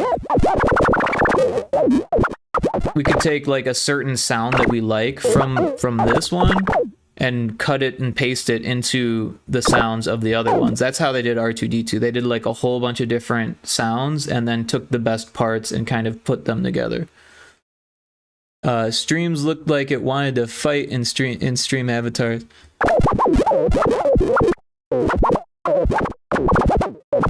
Oh, because you guys got the fighting characters. That's great. Streamlabs. Yeah, that's funny. You know what's funny is that there is a you can change them, right? So this was it. Wait, how do you change the avatar? Yeah. So there's one that's just a what do they call it? I can't remember what they're called. My brain's just all of a sudden just shut off. I almost had it. It was on the tip of my tongue. A spectator. That's what they're called. Let me see if I can find it by typing in spectator. Spectator? Yeah, so now they're just spectators. I think that's funny. They just slide. They just slide. They don't walk. They just slide. Yeah, you can toss them. Catch you later. Could toss you too.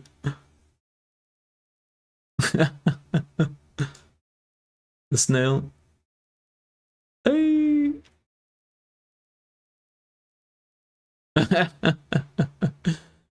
Yeah, no, it's kind of fun to play around with the avatars here. How do you make this go away? And then the bomb. Better run.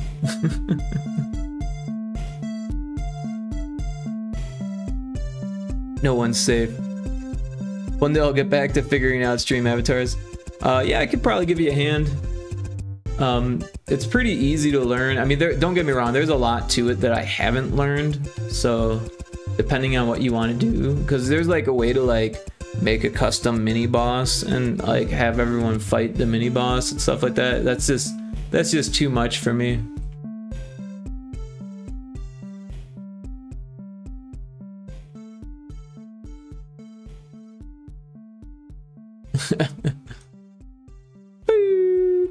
I think I tried to go too deep and overwhelm myself. Yeah, you don't really want to try to sit there and learn every single part of it because there is a lot. But Pinky is a ghost, so I'll be fine. Yeah, you'll be fine. I don't know. It's fun. It's a fun little thing. I feel like when you get like a whole bunch of viewers, it just becomes like a mess. But it's good for like small streamers, I feel like, because then it's like, you know, everyone gets like representation on there. You know, you get to customize it a little bit. There's a whole bunch of avatars on the Steam workshops, and it's really easy to make your own, I'm realizing. I did actually make a bunch of my own. So like, let me pull that back up. Like, my Pyrotoad guy, we can change him to be, if we go to the very last page, I think.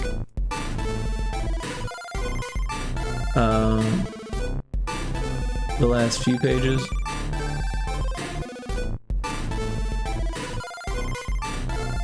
Yeah. See, now he's my Game Boy guy. But the cool thing about the Game Boy ones is that I put in a whole bunch of different palettes.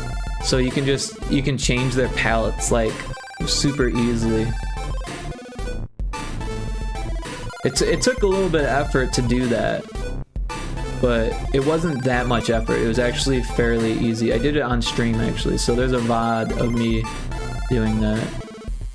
Part of the reason why it's easy is because all of my Game Boy sprites only have 3 colors, so it was as simple as just picking those 3 colors and then replacing them with 3 more colors. The hard part was choosing which colors to replace them with.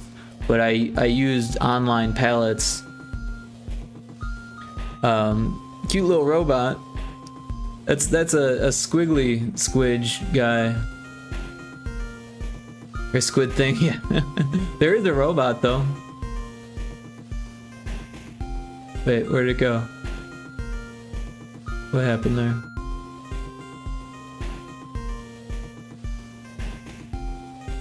It changed. The icon changed. Why is it like that? What is the gift button? Yeah, see, there's things I don't know. Oh, there's a Pokemon. All of a sudden my brain's getting scattered. I like your little squid thing too. Thank you. Too cute. I appreciate that.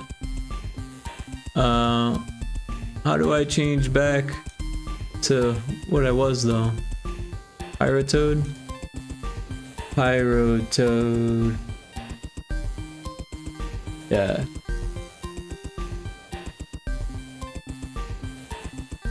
But yeah, I made them all free, so you can always be whatever you want. I realize that you like Pinky though, so I won't change you. I won't force you to change. But yeah.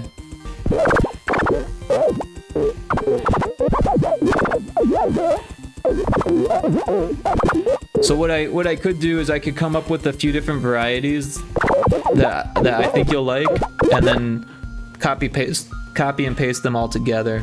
So that way you can get like a sampler, and then from there refine down which ones you like, put them together or take them apart however you need it. And I don't know, it's up to you, of course, if you think this will work. If you want to go in a different direction, I totally understand. And I'd be willing to try to adjust, or also like, that sounds like it's a little bit like scratching. Yeah, a little bit. And then this is what I did before, and I don't think this is gonna sound as good. Yeah. Let's turn off the music so we can hear it better. Where is the music? So what I was doing here was I was trying to automate it, and then I was failing, so it's just repeating itself. But there's like all types of things I could do to adjust it.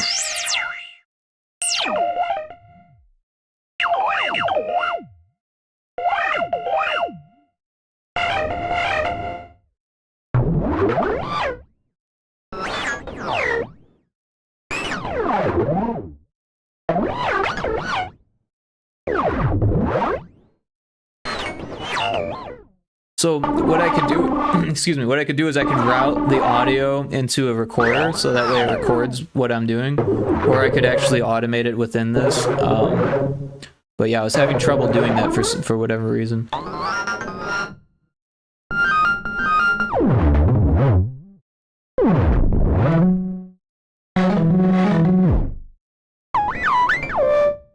Yeah, there's all types of things you could do to make adjustments.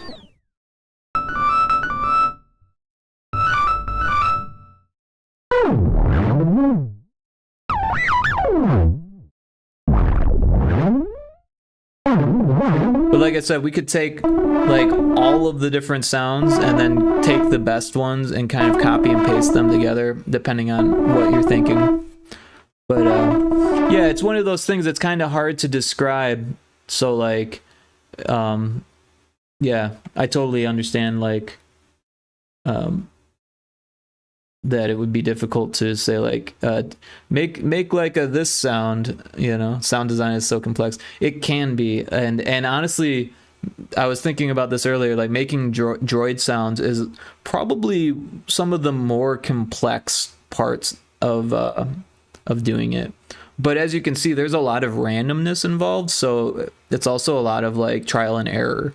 But yeah, I was looking at like how a lot of professionals do it, and they're like saying to use like this expensive software and all this stuff. It's like, yeah, no, I bet I could figure it out with what I have. I don't need to buy anything to do that. And I feel like I got pretty close. But then again, it's like I said, it's kind of going to it's going to depend on what you want. And I can't expect my first attempts to be exactly what you're looking for. But I'm down to adjust it and manipulate things based on direction. And that's something that, I mean, you could get with a regular sound designer, but a lot of times they'll charge you for comps, and that can get really bogus when you're like paying for the commission, right? Because if they're sending you stuff that you don't like and you got to pay for it every time you say you don't like it, it makes you think like, well, maybe I do like that because I don't want to pay for another comp, right? And that's kind of ridiculous. I will have to find some samples too. Yeah, that's true. You can totally use samples, and there are some free samples out there of droid sounds and stuff like that. You just got to make sure that they're free to use, or that if they require attribution, then you give the attribution. But yeah, there's tons of stuff out there. But yeah, I'm happy to help on that. So if you have any direction for me, I'm happy to make adjustments. Or if, like I said, if you want to go in some other direction completely, that's totally fine too.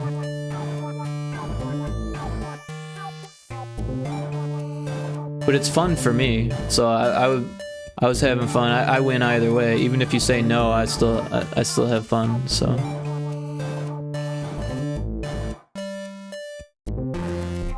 Samples for reference. Okay, that's very cool. Yeah, you are so right about the decision making with comms. Yeah. Because I'm the same way when I do commissions. Like, if you don't charge per comp, like, things can get out of hand. For instance, there was one of my friends. I was making, you know, like when you have like a record, they have like that little circle in the middle, right?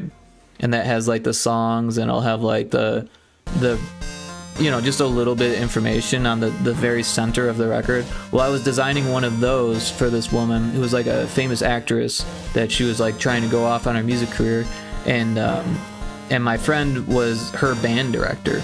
So naturally, he's like, oh, I know a designer, and he comes to me, and I ended up doing like 11 or 12 comps on this little circle that's just words on a circle. And it took me like all day. And then like the thing was I was supposed to get $100 for it. I think I only got like 50 or 60 for it. So in the end, I was a little upset that I spent so much time and then didn't charge per comp. Yeah, a comp is a comparison, right? Like, do you want it this way or do you want it this way? Like, and yeah, I get it when people need to charge per comp, but it can get expensive and it does things to your decision making. Even if revisions are free, I still feel anxious about asking for them. Yeah, well, don't feel anxious about me, because I'm totally down for revisions. And like I said, it's fun for me, so don't worry about that at all for me. I'd be happy to make it more of what you want. Because in the end, that's what really counts, is making sure that the client gets what they need. And even if you're not paying your friend, so I feel like it's important that you get what you want. But yeah, like my paid clients, like I do the same thing. I always tell them the same thing, like, hey, I went to art school, we got critiqued all the time, I'm so used to it, please tear a new one, tell me exactly what you think, you know, it's not gonna hurt my feelings at all. I'm so far removed from the art at this point that I'm just trying to make what you want. I'm trying to read your mind. I'm trying to make what you want. It's not even about me. It's about the project and the project's needs, you know? The logs look good. Thank you. I appreciate that. Yeah, I realized that I forgot to put knots on there, so now I'm going back and putting knots on everything. Yeah, this is the haunted forest level. There's 4 for each biome, and this is gonna be the next one. This was, wow, the wind just picked up outside. This is the first one with the monkey face that we're gonna change. We're gonna change the monkey face. Bard was in here also saying that it looked like a monkey face, so you're not alone in thinking that it looked like a monkey face. I honestly, I very much appreciate your feedback on that, because that's what friends are for. Honest feedback. And like I said, you're not gonna hurt my feelings. Sometimes as an artist or as a designer or whatever it is, you get so close to it that you don't see the issues, right? And sometimes you do, sometimes you don't, you know? And a lot of times when you're designing something, you gotta kind of take a step back, or even take a day off from it and then come back to it a day later, and your brain's gonna feel differently about it. And also, you know, zooming out or rotating depending on the piece, it's a little bit hard to do with pixel art, but with traditional art they would always say, like, put the canvas 20 feet away and take a look at it, then step back, turn it upside down, look at it that way, and then take another 20 feet, go 20 feet back and look at it upside down. With digital art, you can flip it inverse, although honestly I don't really like to do that, because that can change the vibe and the composition and the feeling by it being left or right. But I don't know, it depends on the piece and what the purpose is for it. The knots really make a difference. I don't know if I read that yet, but yeah, I agree. The knots definitely make a difference. And like when I was first looking at it, I was like, oh, this works. I was just looking at making sure that everything was there, and then I was like, wait a second, the knots aren't there. It's why having proofreaders are important for writers, no matter how good they are. Absolutely, absolutely. It's the same thing. You kind of need that in any skill or profession. You just gotta have to either be good at becoming your own proofreader by taking a step back and removing yourself and then getting back to it, or you know, hitting up your friends, having some trusted people.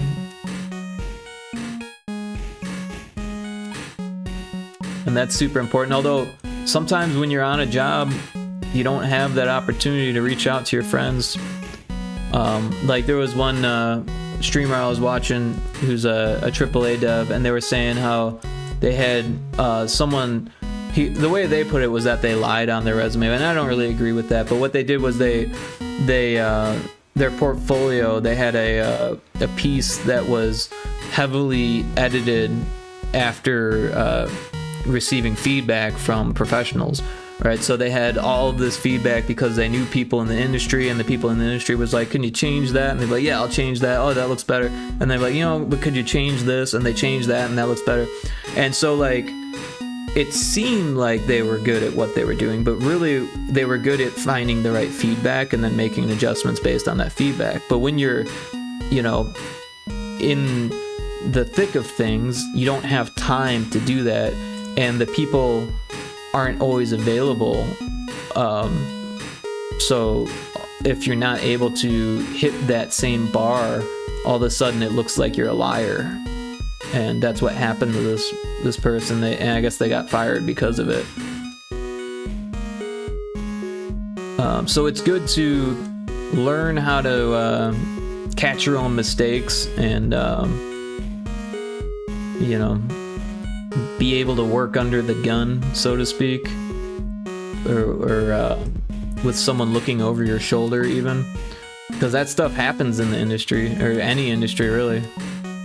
I say the industry, but yeah, it could happen in any industry where they're like, oh, could you show me what you did there? I'm just curious, show me what you did there. And then all of a sudden you freeze up and you're like, oh no. But yeah.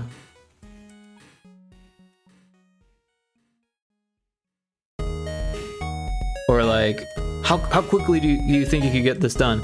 And that, I mean, that happens to me all the time. Like even today, I was talking with Johnny about how quickly we could get this done. And I wish I could give him a more solid answer, but the reality is I don't know. I'm gonna go as quickly as I can and hope for the best. And I could try to make an estimate, but what ends up happening is that I end up like forcing myself to reach that estimate and then making mistakes because I'm going too fast, or not being comfortable, and end up, you know, either not taking as many breaks as I should or whatever. I can never answer that question accurately about time estimate. It's difficult. It's a difficult thing, and it's something that I feel like you need practice and you get better at. But I am not that well practiced at it, and I can push myself to make a deadline for sure. But I don't think that that's what the project should have. I think the project should have room to breathe, and room to make your own. To fix your own mistakes and that kind of stuff. Yeah, so this looks better with the knots. We got that. I lack having a good sense of time. Well, you know, time is a funny thing, right? Because what really is time? Is time a measurement of gravity? Right? Because if you get close to a black hole, it changes time. How is it that time is not a measurement of gravity, if that's the case? And then also, time as we comprehend it changes based on our feelings and our emotions. That's so weird, right? So time is just a construct. I think that's the weird thing. Time is just a way that we recognize a shift in reality. It's not to get too deep here, but I don't think time really exists. I think it's just something that we created. It's kind of like math, right? You can say that math exists. Oh, math exists in nature. Math is an abstraction of existence. And it being an abstract, it means that it only exists in our minds, right? So therefore it doesn't really exist, except that it exists in our mind, which makes it exist. Like, I don't know. I mean, thoughts exist, right? But how do you quantify a thought? I'm getting too deep for my own good here. But the relationships it represents are real. Perhaps. It's hard to say what is real, right? It's like the Matrix all of a sudden. Because if reality is just our perception, then it can change.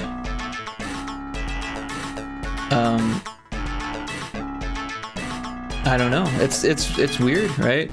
It's some weird stuff. It's because I haven't read JoJo's part 7 yet. Well, I haven't, and I need to get on that. I feel like there needs to be a branch up here. Oh, that's not the branch layer. This is the branch layer. Nope, that's not the branch layer. This is the branch layer.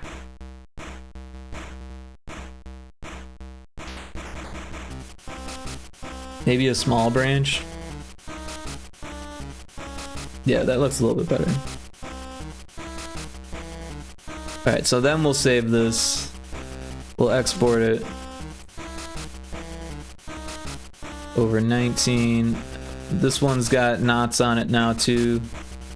I think we already exported it, but I'm gonna export it again. Alright, and now we'll put those into GB Studio. We got 19 and 18. Copy them both. Paste them both. And then we'll get rid of the underscore color on both.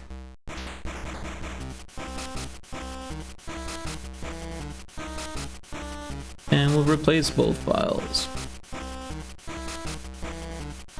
Alright, so now they've got knots. Heck yeah. I haven't animated the flames and the liquid on that, but it only took a few seconds to do it on this level, so it won't be difficult. Export twice, I use that strat too. Yeah, I mean, if you're not sure, you might as well make sure, right?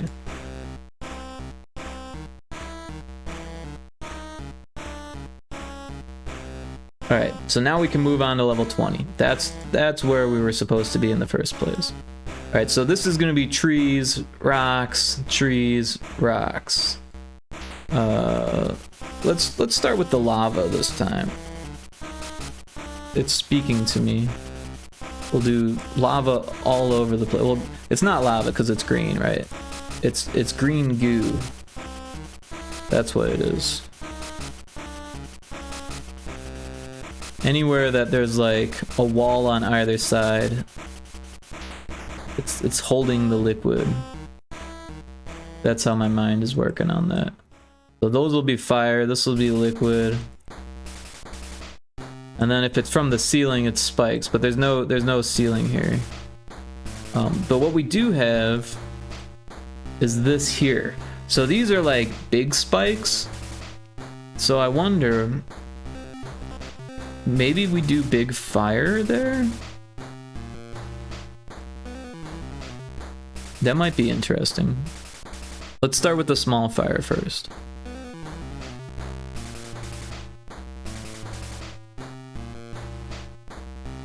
But yeah, I'm interested to know more about JoJo's Part 7. It's like a Western theme, right? Does it take place in did I not? Oh, I hit the wrong button. Does it take place like in a Back to the Future time period? Because I've noticed that all the other chapters, Wild West, yeah, but all the other chapters have like a timeline that's constantly moving forward. Does it jump back all of a sudden? Or there's probably some explanation to it that you don't want to give up because it's giving it too much away. A new universe, wow. So, Jotaro doesn't exist, a new timeline? Oh, a new timeline. Okay, that makes more sense, right? Because Dio and Jotaro had like time change abilities, right? So maybe they are on a divergent timeline because of that or something. I see where this is going. That makes a little bit more sense. But I'm interested. Also, the Wild West is such a strange direction for that. I mean, it's cool, don't get me wrong, but not expected, right? Much better universe, interesting. Better in a quantifiable sense, or just subjectively you enjoy it more.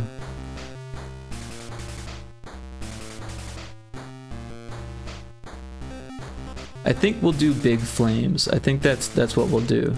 So to start, we'll see what it happens when I just make it big. So first thing I notice is that it doesn't fit, right? But second, yeah, that just generally looks bad. So we'll make a new, well, and then we'll have to animate 4 different tiles. Maybe that's not the direction we should go with this. Cause no Jotaro, there you go. But there are parallels. It's like a reimagining. Interesting. Yeah, the more I learn about it, the more interested I am in checking it out. Maybe we'll deal with this last, because I don't know what it should be.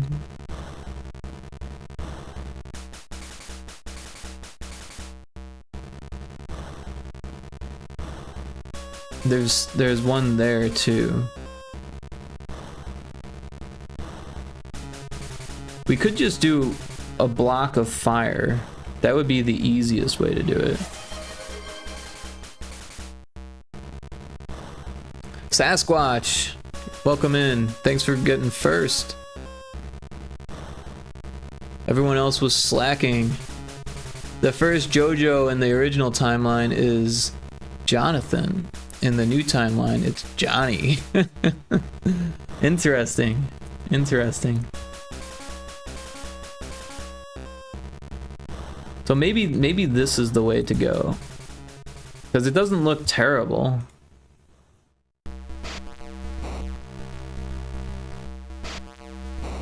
It'll be animated. And I don't know. We'll do that for now at least, and if we feel like going back, then we can. But I think that might work.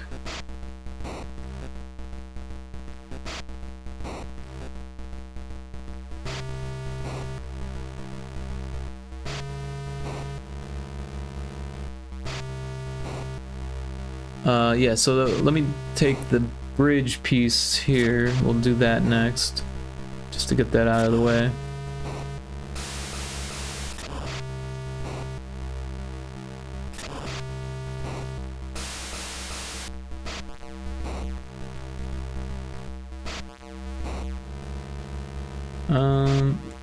There we go. That's what I want.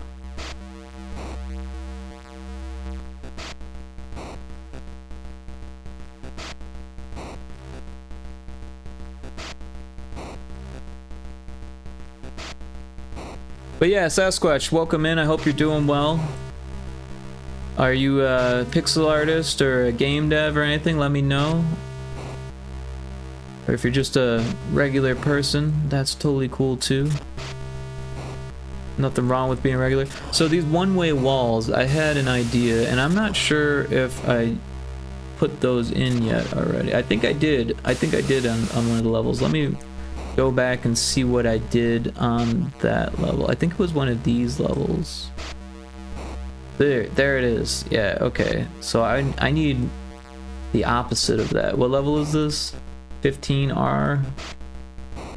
We'll go ahead and open 15R.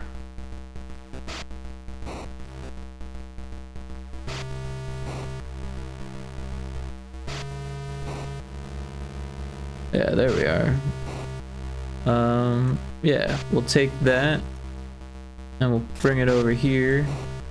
And now I need to figure out which way it goes. So we'll go to level 20 and we'll turn on that. Okay, so it looks like the wall is on the left, so the arrow is going from right to left.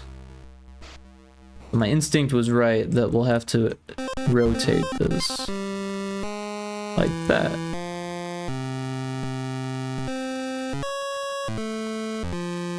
Alright. So next is just trees and rocks.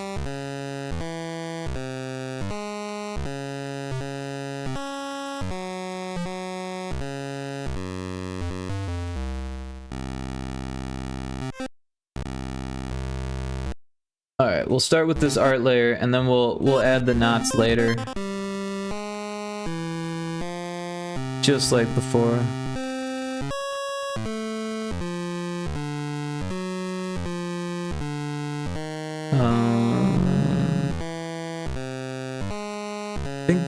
I did something different before, but yeah, we'll start with this.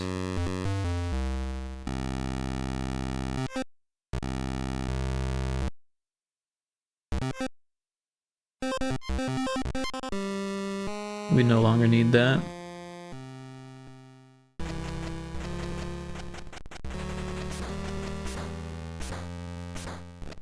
What level do we want? We want, yeah, we want something like this, right? But going the other way, I think.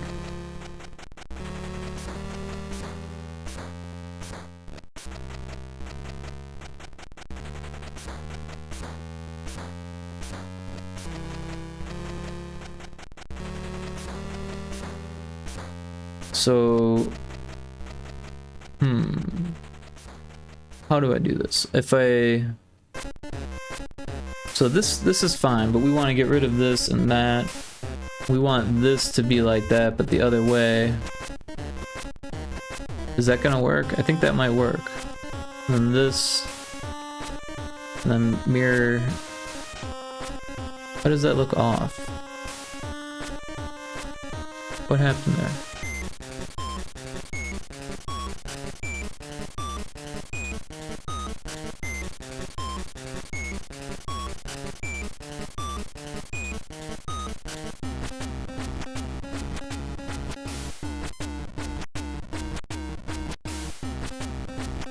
Yeah, that's weird. Weird that it did that. But also, these dots are wrong. This dot's wrong. Oh. So, something's going on with that. That's weird. All of this is weird.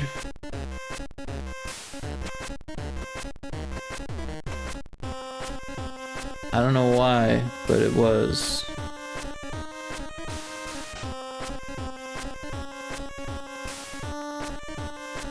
That's what I get for mirroring things and expecting it to just be okay. Oh, there's a wild munchlocks in chat. I'm gonna try to catch that.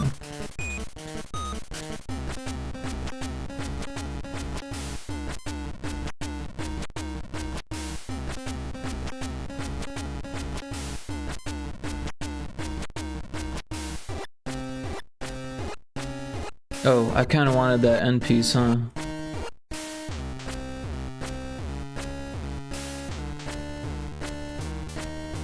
Well, that's all messed up. I don't know what happened there.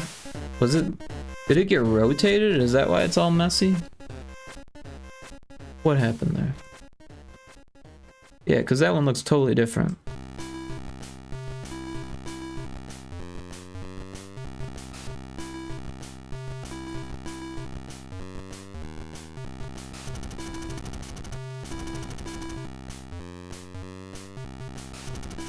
Well, at least the mystery of the weird pixels is solved.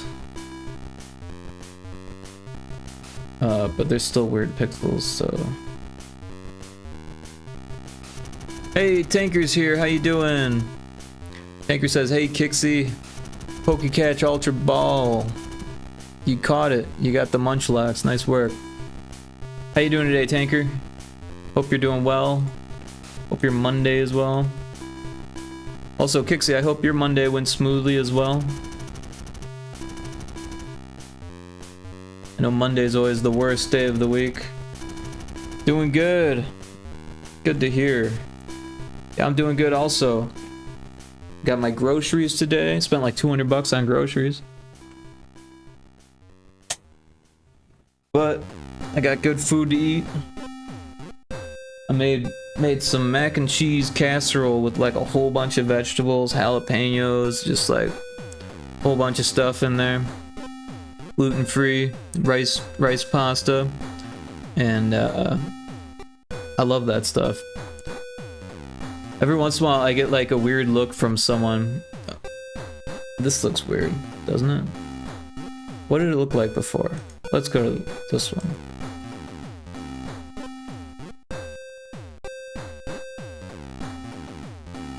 Oh, it's different. What is this one look like? Oh, that one doesn't have it. Oh, okay, so I guess it does have that line there. We'll just have to go with the flow on that. But yeah, every once in a while I get this weird vibe from people. They're like, wait, you're a grown adult and you eat mac and cheese? I feel like when I buy, like, I don't know, like 8 boxes of mac and cheese, they're thinking, wow, this guy must feed his kids crap. Like, but I don't have kids, that's for me. And also, like, I don't just eat the mac and cheese by itself. I always put loads and loads of vegetables in there, and it makes it so much better. Also, it's better for you, right? But I don't know, rice isn't terrible for you, but it's got a lot of carbs in it, so like it's not amazing for you either. You missed the Munchlocks. Looked away for a minute and the cool Pokemon stopped by. The cry emote. Yeah. Oh, I got a heart eye emote too. I don't know if you saw that one yet. What else? Oh, I got the Game Boy and the heart eye. Oh, that's the wrong keyword. Game Boy and heart eye, new emotes. But yeah, I don't know what a Munchlocks looks like, to be honest. Or a Munchlocks? What am I doing here? What's going on? What happened there? Yeah. What am I trying to do? I want to make a small log there. We have a small log? There's a small log.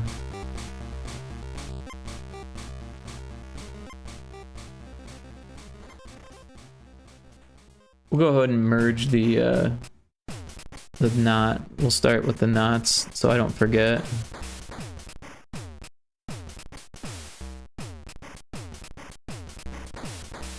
Cute!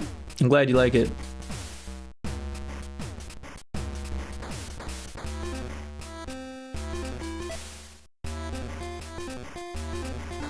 Yeah, my first attempt was... Oh, you're gonna lurk? Yeah, no problem. Have a good lurk.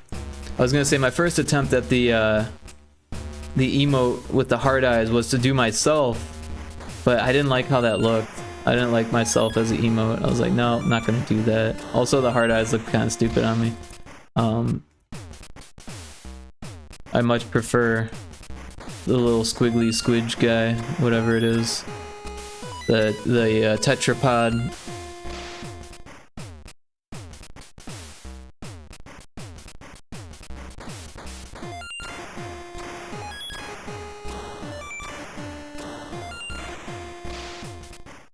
So yeah, this one's gonna be like one of those angle ones. Where'd that go?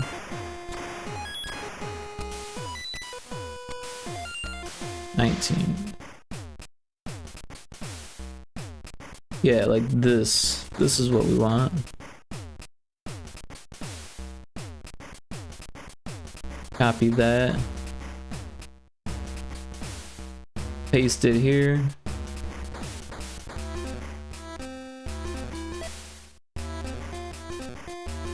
Yeah.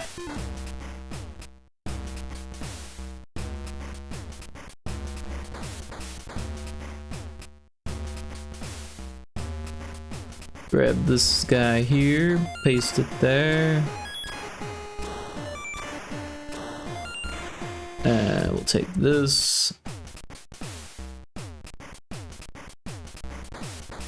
Put it there.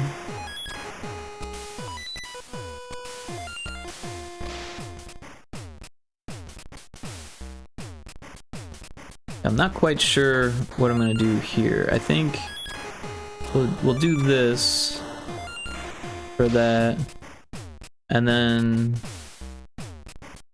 maybe just have like a whole nother tree here. We'll go with this.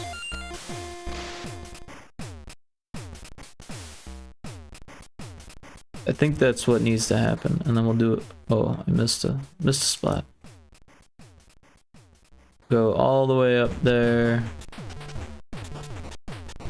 Like the trees are densely packed together.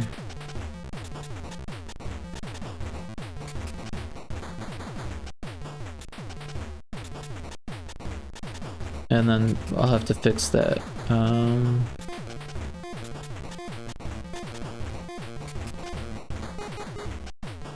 Wait, don't we already have something like that?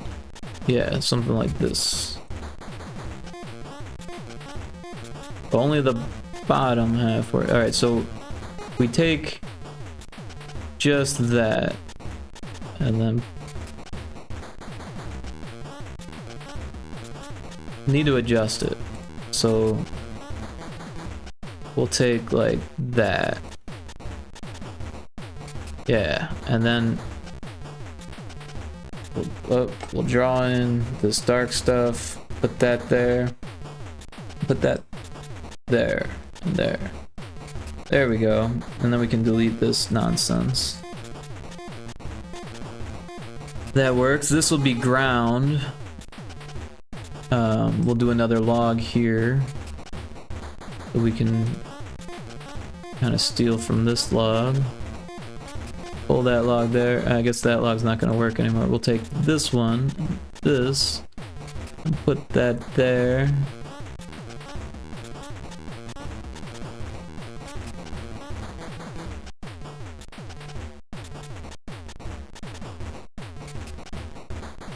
Cool. Oh, it's already 10 o'clock.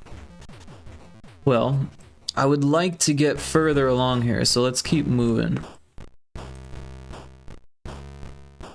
Gonna have to quicken the pace a bit.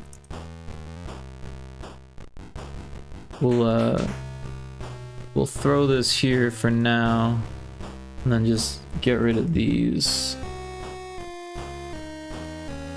We'll just draw in some logs here. That'll work. Alright. Oh, we could probably use stuff over here, right? Yeah, we got this log here.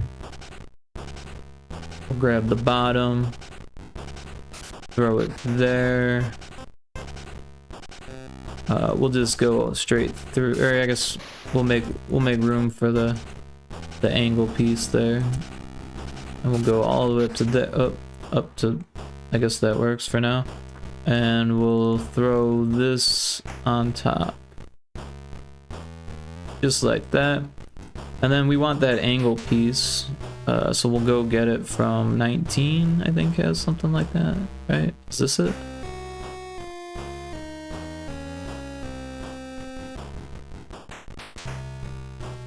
Yeah. Perfect. Although this looks different than the other ones, so let's fix that here first, and then we should fix it on 19 also, because that's kind of weird. So that means we need to save it, export it, replace it. I hope that it's not like that everywhere else. Well, honestly, this looks kind of weird too, doesn't it? You know, I kind of think it looks better like that. What's this? Oh yeah, this one's got that weird corner too. Are all of them like that? Alright, so these ones should have that like that, yeah.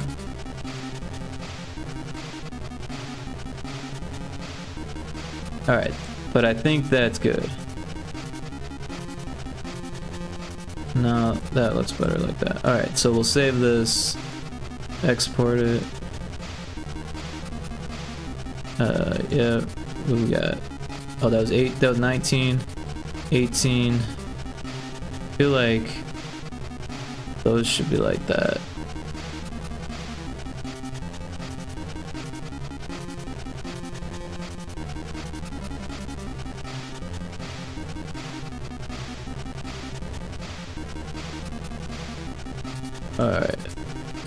Alright, we'll export 18 as well. Save it, export. And then before I forget, we should just drop those in there again. Oh.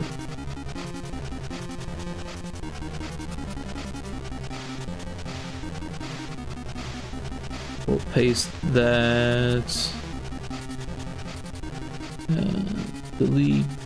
that. And delete that. And we'll copy these. And we'll paste them. Oh, yeah. Replace them. Actually, we should have just dragged them because we don't need those there. Get rid of them. Yeah, so that fixes those levels. Let's go back to level 20.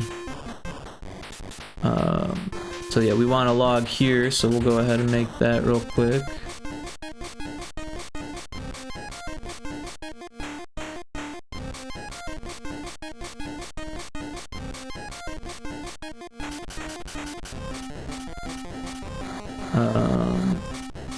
Yeah, we got a small tree here, so we'll grab that and that, put it like that. Oh, that works. This will be another angled piece. We don't have that, so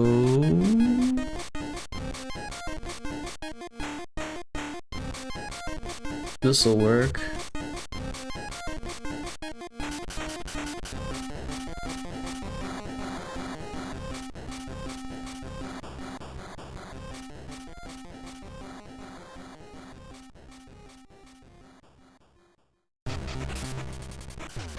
And my eyes are starting to glaze over already. Give me a minute to hydrate here.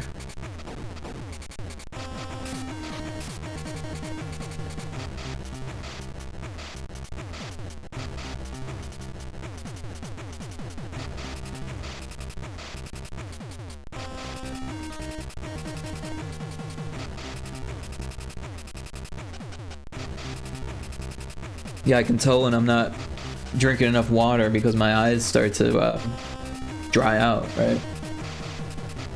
Also, I need to eat one of these. What are they? Some type of cookie, I guess. Gluten-free cookies don't look like cookies. Always. It's just like, it's like a hunk of stuff. It's like stuck together with butter, probably.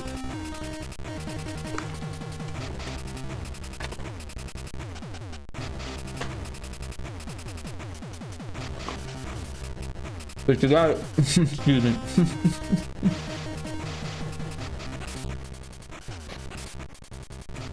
You gotta eat some sugar sometimes.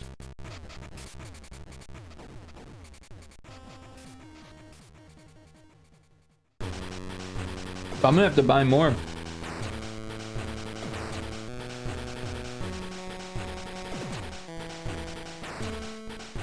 Because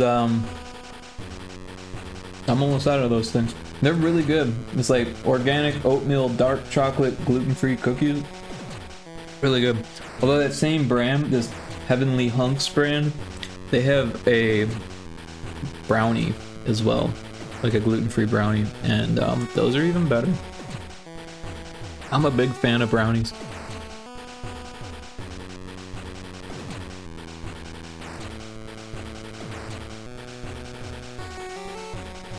Oh, I missed the Swirlix. Wasn't paying enough attention. But my eyes are already feeling better, it's weird.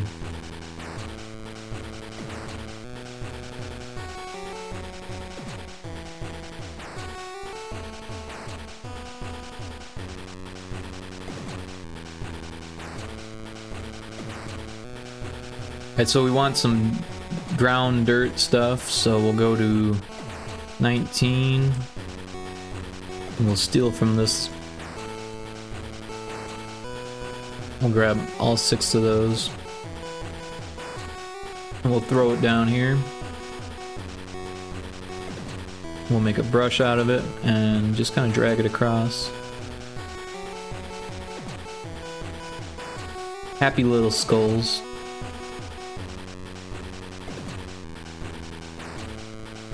And then we'll do the same here. Happy little skulls. Oh, and then we need to change this to be aligned to the destination. And then change it back to the source. Or, nope, that's not right. We need to make a new brush out of it. And now we can use it again. Yeah, so that's good. Now we need the angle pieces. But also we can fill this in. So if we drag this over here and this one over there, then make a brush out of it. Then we can make more happy little skulls.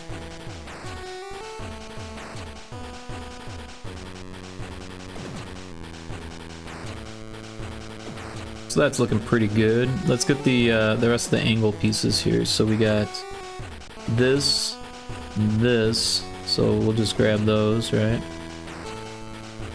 And we'll throw them here. Now we need the other side.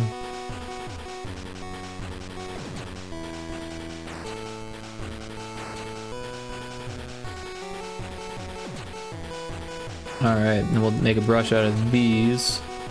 Did that not work? What happened there? Why did that do that? What's going on here? Why is it being weird? It works when I do one at a time.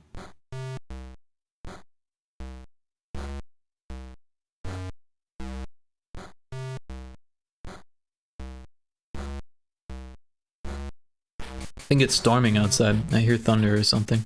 Either that or it's the neighbors taking in the trash cans.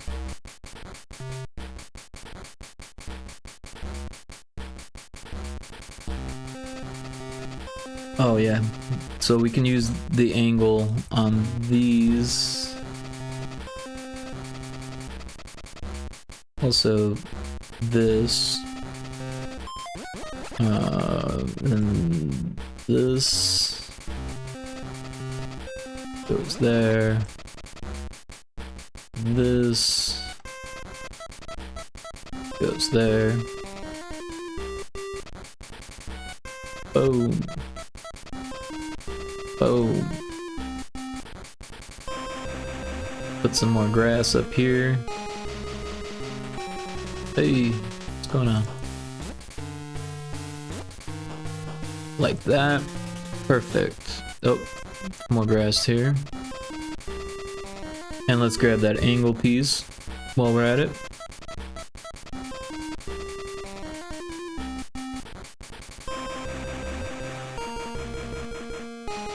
Alright, so now we need the inside angle. Also, this is going to be rock over here, so let's just take this down to the bottom. So, I think that this is the inside angle that we need, I think. Yeah.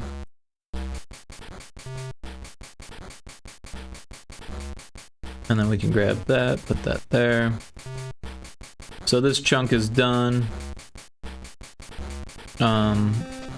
These require separate things. This one.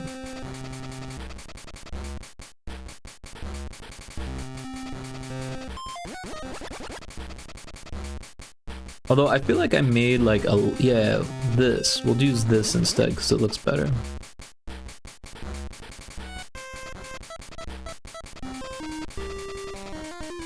Actually, this one will keep the other way.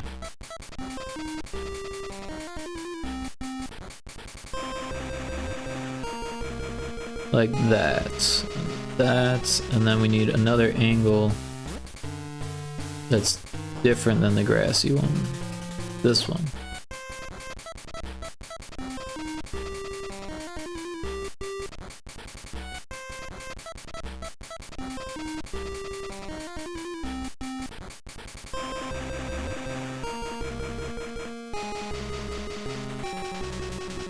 I'm wondering if it should just go extend all the way to the edge, probably.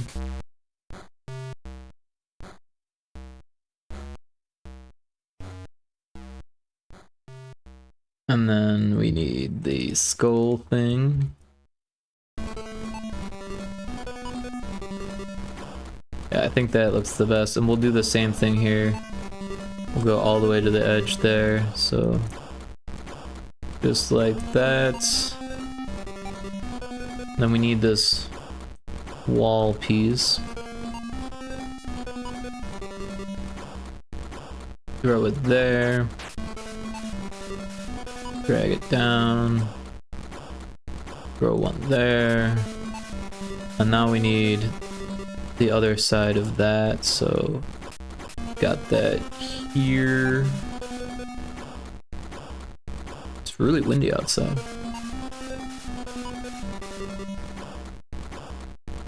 And then this here.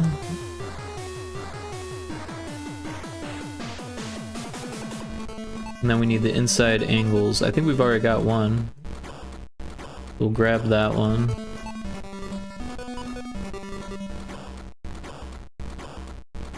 It looks a little weird, but I think it'll be fine.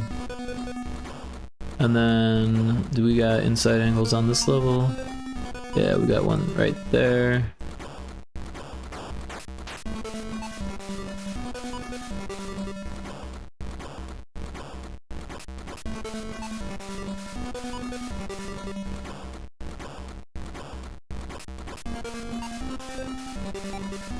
I'm just noticing that this looks different than that.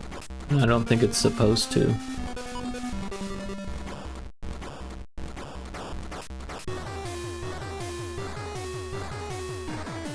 Let's fix that while we're here.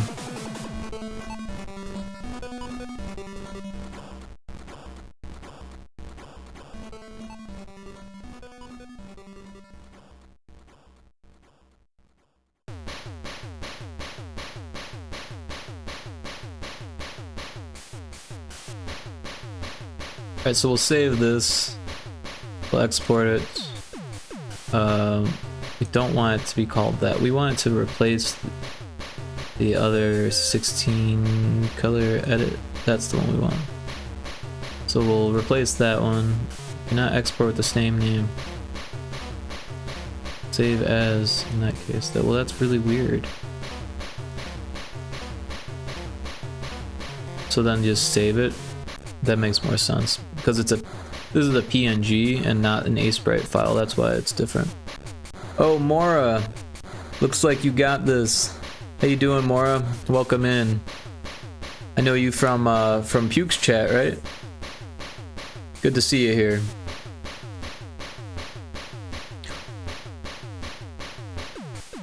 Yeah, I'm just chipping away at this. It's getting a little late for me. But doing my best to try to get as much as I can done here before I fall asleep. You eating hot dogs over there? What is that what that is? What are you eating?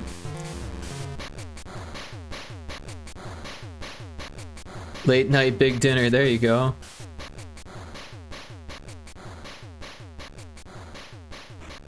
Actually, meatloaf and mashed potatoes. Nice, that sounds really good.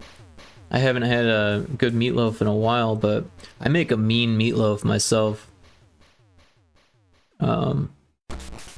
You know how some people put like ketchup in there? Nah, I don't do that. I'll put mustard in it. Dude, mustard is way better in meatloaf than ketchup. But I'll do like mustard powder, right? Or like just like a little bit of Dijon or like stone ground mustard. That's some good stuff. Onions, garlic. I'll put carrots in there. Sounds interesting. I'm not a big ketchup person, but yeah, mustard, I love some mustard. But yeah, like I said, the good stuff. And you don't need a whole lot, right? You don't want it to be like smothered in mustard. Like some people like coat the whole meatloaf in ketchup. It's not like that. You're not using that much mustard. And you probably don't want to use yellow mustard because yellow mustard is, as much as I enjoy yellow mustard on like a sandwich and it's like cheap and easy, you don't want to do that with a meatloaf. That's just gross. But like a honey Dijon or like Jim Beam mustard or the Jack Daniels mustard or Grey Poupon or like I said, the stone ground stuff. I'm a big fan of those mustards. Or just mustard seeds. or mustard powder. That stuff works pretty well too. Mustard powder is a little bit weird. You end up having to use a lot more than you would expect to get the flavor, but it works. It's good to have on hand. But yeah, I like to make it like as much stuff as I can fit in there. Jalapenos, sweet peppers, like I said, onions, garlic, carrots, anything I got in the refrigerator. Radishes, broccoli, even like anything that could be mashed up into a meatloaf, I'll throw that in there. Although you do end up getting like a lot of liquid, so like what I'll do is I'll make like a big like circular loaf, and that way the liquid can kind of like chill on the sides and on the outside, and that way it's not like soaked in liquid when you pull it out, like, because you get a lot of liquid with those vegetables. I haven't really ventured on other mustards beside honey mustard and Dijon. Yeah, I mean, if you like Dijon, you might like stone ground mustard. It's got like seeds in it, so it takes a little bit getting used to. Or horseradish mustard. Oh my god, if you like horseradish, they make horseradish mustard, and it's so good. My mouth is watering just talking about it, for real. Because that's the one you want to use with your meatloaf. Oh my gosh, horseradish with meatloaf is like to die for. You one time I used to work as a pantry prep in Yellowstone National Park at Old Faithful Inn, and I had to like make a lot of like really big quantities of stuff for their buffet. But they had what was it? Prepared horseradish in one of the dishes I had to make. I can't remember what it was. And you only need like a little bit, right? But like we had this big old thing because we, you know, everything was in bulk. Oh, there's Pokemon in chat. And so I was like, I really want to just take a spoonful of this and see what it's like. And when no one was looking, I totally did. After I had made the dish, I got a fresh spoon and I just like whoop, put it in my mouth and ate a whole spoonful of prepared horseradish. It was so hot, my nose instantly started running, my eyes started watering, and I just like enjoyed it. But like, yeah, I had to like go use the bathroom afterwards because of like I wanted to like not get tears and snot all over what I was doing at work, right? Because like it was like, whoa, that was intense. I think it would be too much for most people. They're good, but a bit overpowering, so I use it sparingly. Yeah, exactly. You got a heal ball. There you go. Oh, what does a heal ball do? I think I've got some, and I don't know how to use any of the balls, so I pretty much only use the regular Pokeballs.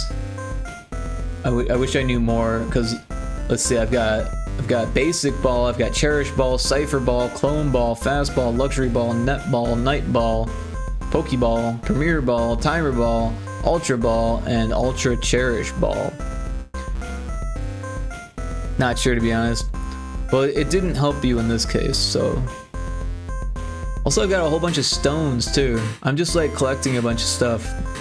I just use Pokecatch and Pokecatch Ultra Ball. That's pretty much all I know. I know the net ball is good for fish and bugs.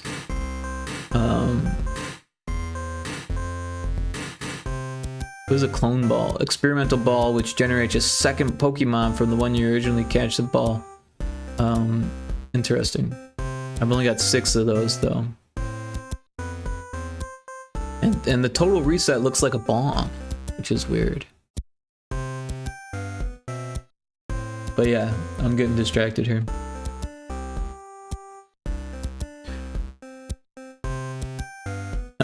The Pokemon Discord gives you daily rewards. Oh, I didn't know that. I did not. I'm always like fighting and struggling to keep my Discord servers less than 100. Like even today, I joined a new Discord and it's like, nope, you're at 100. I'm like, well, fuck. Now I gotta leave someone's Discord. And then I did. I went through. I was like, you know what? I never go in this person's Discord. It was one of those things. Like I use this app called Noobly to make gamer friends, right? it's almost like a dating app, but not dating. It's just like to make gamer friends. So it's a lot less pressure than a dating app, but it's still a little weird, right? Because you end up having like these like, I don't know, 15 to 20 minute chat sessions with these people, and you never talk to them again sometimes. And sometimes they're like, oh, join my Discord, and you join it, and it's like just about them. There's like no place to promote yourself, or like it's just like there's like all types of like pings that you don't want. Like, well, why would I even join this person's Discord? Or like this one person is like, join my sub my YouTube channel. It's like, you didn't even tell me what your YouTube channel's about. Why would I just sub it? It's like, oh, I do gaming stuff. Like, oh, do you do indie games? And it's like, I don't know what an indie game is. What's an indie game? Could you remind me? I was like, yeah, I don't think I'm gonna sub your channel, bro. Should have asked them if they do homebrew. Be like, what's that? What is that? Let me see your gamer card. Rip. Nah. But yeah, I've got the dirt, I've got the logs, I need to make some rocks, and then this level's gonna be one step closer to looking like this level.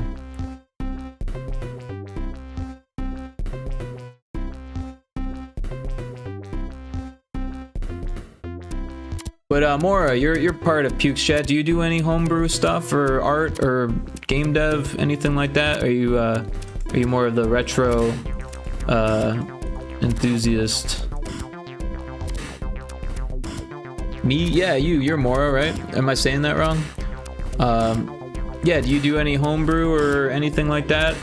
Or are you just more of an enthusiast? Because you're part of Puke's channel, or part of Puke's chat, right? I see you on Fridays, I think, right? Unless I'm confusing you for someone else. Oh. Oh, sorry, I was distracted. Oh, no, it's cool. Yeah. Do you do any homebrew or anything like that? Sorry, I don't mean to pull you away from your distractions. I'm just curious. Am I doing this wrong? What did I do there? That's wrong.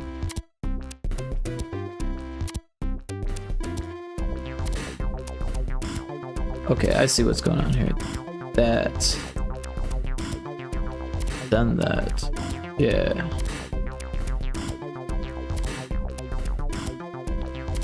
No, I don't dev or anything like that. Oh, right on. Nothing wrong with that. To be honest, I don't really play video games anymore these days either. Yeah, I know how that goes. Honestly, I'd love to play more, but I end up doing more development stuff than I do actually playing games. But recently, I got a hand-me-down recumbent cycle, and I've been exercising a lot more than I had previously. I do like an hour of cycling a day, and I've got a Steam Deck, so I play about an hour of video games a day while I'm cycling, because it's just easy. I don't know. But honestly, mostly it's been Helldivers. Yeah, but there's nothing wrong with, you know, doing life stuff. I think that's important. I do like to exercise. Yeah, right on. Yeah, no, I was always really bad about exercising growing up, and somewhat recently, in the last couple of years, I realized that I'm gluten intolerant, and it took me so long to figure it out that my body's all kind of messed up from having eaten gluten all that time, and so that's why it hurt to exercise, was because I didn't have the nutrients to do so. And so now I'm exercising like all the time because it actually feels good to exercise. It's something that is still kind of mind-blowing to me. But yeah, I've been doing it a lot more. And it's cool because I'm actually not only feeling the effects, but I'm starting to see the effects too, which is cool. Pretty much go to work and gym, and I'm pretty much an introvert. Yeah, I'm an introvert too. Although I try to be an extrovert online, and I go through phases of like pushing myself to be an extrovert, but naturally an introvert for sure. I was really into it a few years back. Right on. Yeah, I am so much of an introvert that I would not even go to a gym. There's no way.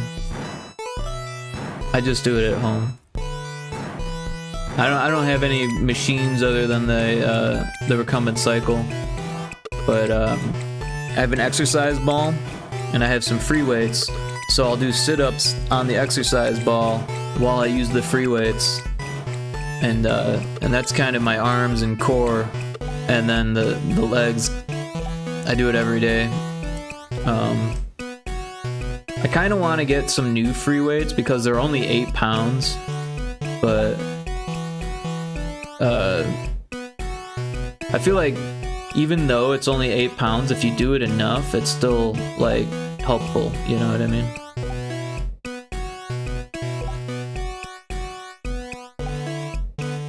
But yeah, I know I probably sound like a wuss compared to some of like the bodybuilders and stuff.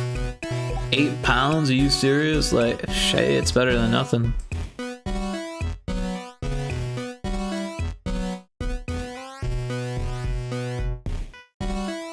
I'm far from a bodybuilder. Right on. Dude, I have a buddy from high school who's a bodybuilder. And oh, there's an ad start. I'm gonna pause that. I like the free weights and cardio. Yeah, I'm kind of afraid of running. I don't want to like hurt myself or like get hit by a car, and also like I don't want to like cycle outside because of like the same reasons. But I'm a big fan of indoor cardio for sure. I do walking at an incline. Oh, so you got like a treadmill then? Or I guess you go to the gym, so yeah, that makes sense. Yeah, you know, I really like mountain climbing. Like not like rock climbing, mountain climbing, but like hiking mountains. There's no mountains around me now. When I was living in Phoenix, there was a mountain. There was 2 mountains that were 5 minutes away.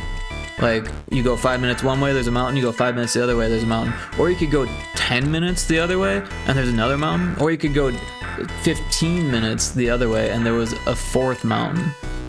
And unfortunately, one of them was closed, so I never got to climb North Mountain. But I climbed Camelback instead, which was like a 30-minute drive or 25-minute drive. But yeah, it was like Camelback, Shadow Mountain, Piestua, and I can't remember the other one, but they were all so close. I could like look out the window and see mountains. It's so weird in Phoenix too, because it's like a city, but then I mean a lot of it's like suburban sprawl, but then there's a mountain, you know, and the houses go right up to the mountain. You like park in someone's house on the street next to someone's house and just like walk up the mountain. But I kind of miss that. I have a treadmill, but it's old enough to drink. Nice. It was nice when I bought it. Yeah. You know, treadmills, they're just so loud. I mean, I'm sure they've gotten better over the years. But when I was a kid, I had a treadmill, or my folks had a treadmill. I used to use it, and it was so loud.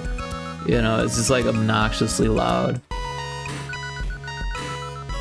And yeah. That's important to me, that things are relatively quiet, apparently. But this recumbent cycle I got is that hand-me-down, so it's not like the newest thing. I think it's like from 2014 or something like that. But it's pretty dope, I gotta say. One of the LCD screens stopped the backlight stopped working on it, but you can still read it as long as you like squint. The gym I go to is like 2 blocks away, and it's like a 5-minute walk. Oh, that's pretty cool. I'm still like nervous about people though, or like getting sick, right? Because COVID and all that shit. Like I'd hate to like get sick trying to like make yourself better, you know. So that is nice, and the store is right across the street. Oh, right on. So I usually do a 1-2 combo. Yeah, that's nice for sure. Yeah, I used to live in walking distance from a grocery store when I was in Phoenix. Actually, when I was in Scottsdale. And yeah, It wasn't even like my favorite grocery store, but because it was so close, I would go there anyways. Yeah. This tile, that's what I need.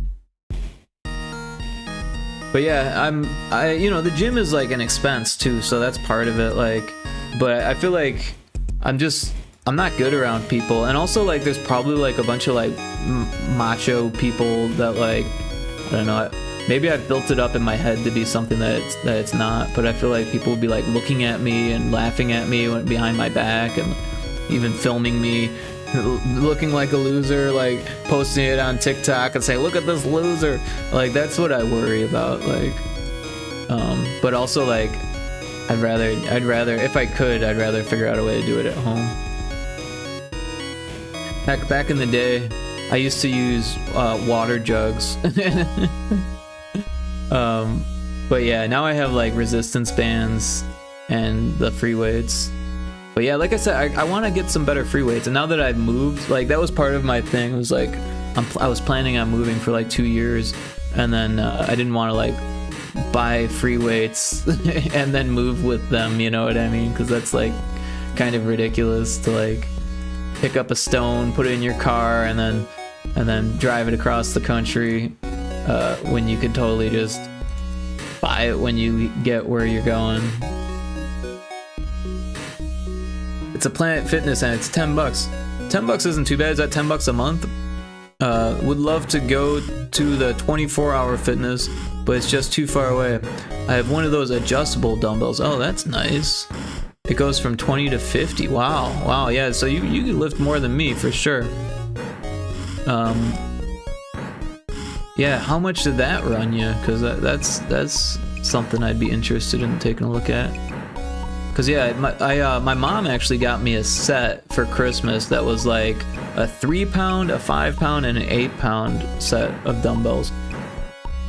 I actually gave her the 3-pound ones because she'd get more use out of it than me. The only thing I could do is like work my fingers, like, but I could do that with the 5-pound ones. Oh, welcome back, Kixie. Hope your lurk was good. It's like there's an ad in progress. I don't know if you see ads, Mara. Curling free weights, 45 pound is the limit. I haven't tried 50. Oh yeah, 50 would be tough.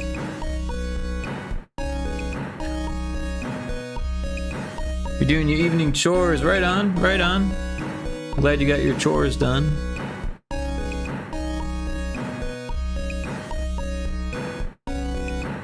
Of course, that's probably not the most fun lurk, but chores gotta be done. I actually did some chores myself today. Cleaned the bathroom. Or no, that was yesterday.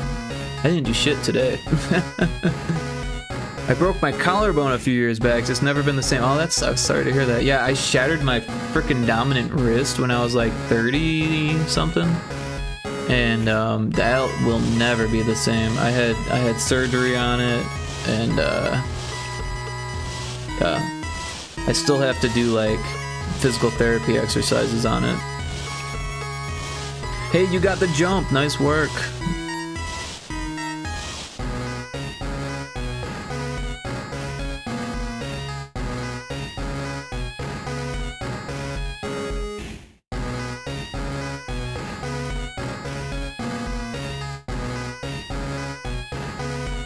Inside corners on the bottom. Do we got those? Yeah, we got those.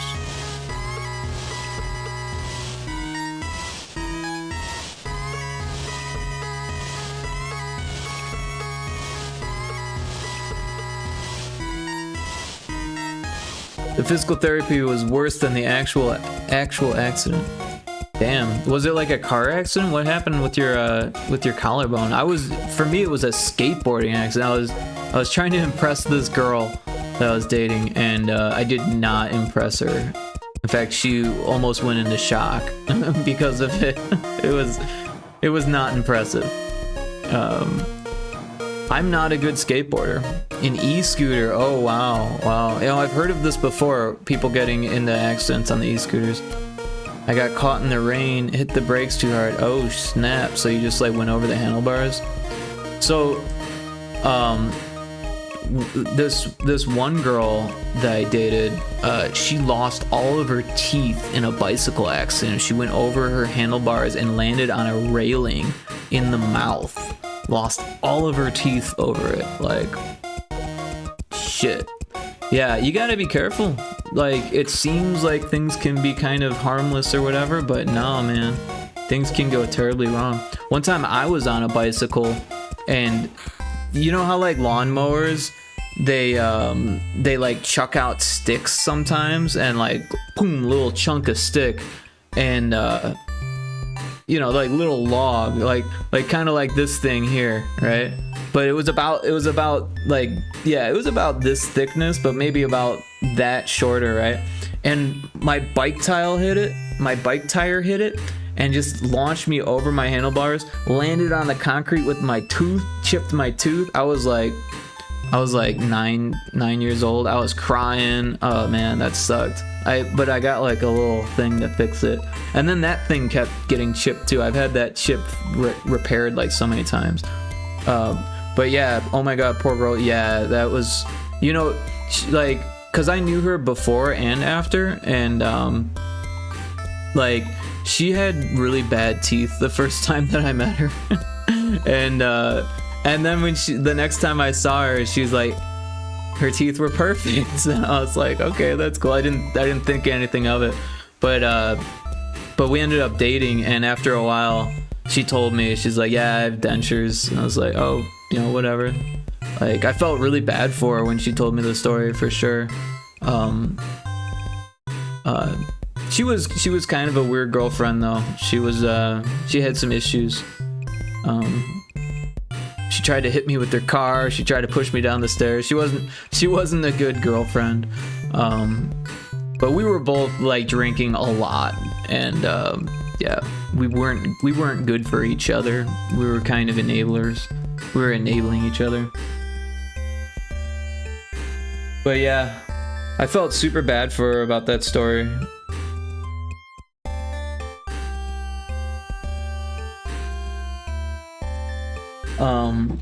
Sorry, I joined a Discord earlier and I'm getting notifications that I wasn't expecting. Yeah. She was from Jersey. She lived a really weird life. I actually met her online, and then she like, yeah, it was weird, right? Because we were like friends online for like at least a couple years, and then all of a sudden she's like, I'm like next to your state, and I'm like, what does that mean? She's like, I'm in Indiana. You're in Illinois. Come see me. And so I did, and we ended up hooking up, of course. And I think that was her intention from the start. I don't know, but like, and that was that. But we were still friends for a long time afterwards. And then it was like, she was living in California and was breaking up with the guy that she was with, and was driving back to New Jersey where her parents was, and she's like, oh, I'll stop at your place along the way, and she ended up staying for like 2 weeks, and then she ended up driving back and moving in with me after that, and she stuck around for maybe 9 months or so. We were together, I think, but like I said, it wasn't a healthy relationship. Right off the bat, she started acting really weird, and started flirting with my friends and stuff like that, and it was like, hey, and it was hard to get rid of her. Yeah, like, I feel really bad too, because at one point she got vertigo, and she was like stuck on my couch, and she, like, at this point we had already broken up, and oh my god, mean girl. Yeah, she was kind of mean. We had already broken up, and she couldn't get off the couch. Like, she wanted to get off the couch, I wanted her off the couch, but I was stuck like feeding her, and like she wasn't even working, and like, yeah, it was like one time we were both on the couch watching TV. She was watching TV, and I was doing something on my laptop, like playing a game, I think. And she was jealous of the mouse I had. And I went to the bathroom and came back, and the mouse was missing. It was gone. I'm like, what'd you do with the mouse? She's like, what are you talking about? She's like gaslighting me. She freaking threw it out the window. I'm sure of it. I'm sure she threw it out the window. I never found it. Never found the mouse. But she's like, I don't know what you're talking about. The mouse that I was just using. You're the only person in the room. I didn't take it to the bathroom. Where's the mouse? I don't know what you're talking about. What mouse? Yeah, she was a little bit of a nut. And then like fucking 3 years after we broke up, she starts sending me nudes and stuff. Like, come on, girl, get the picture. I'm done. Like, come on.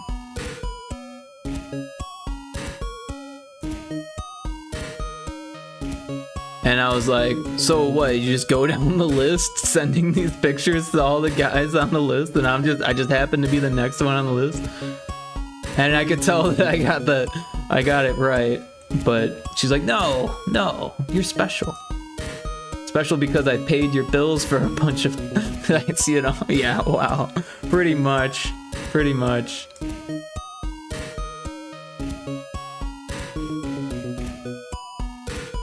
I tend to like have this effect on like exes where not all of them, but like the ones that were like really bad, they always like try to come back, and it's like, I don't know.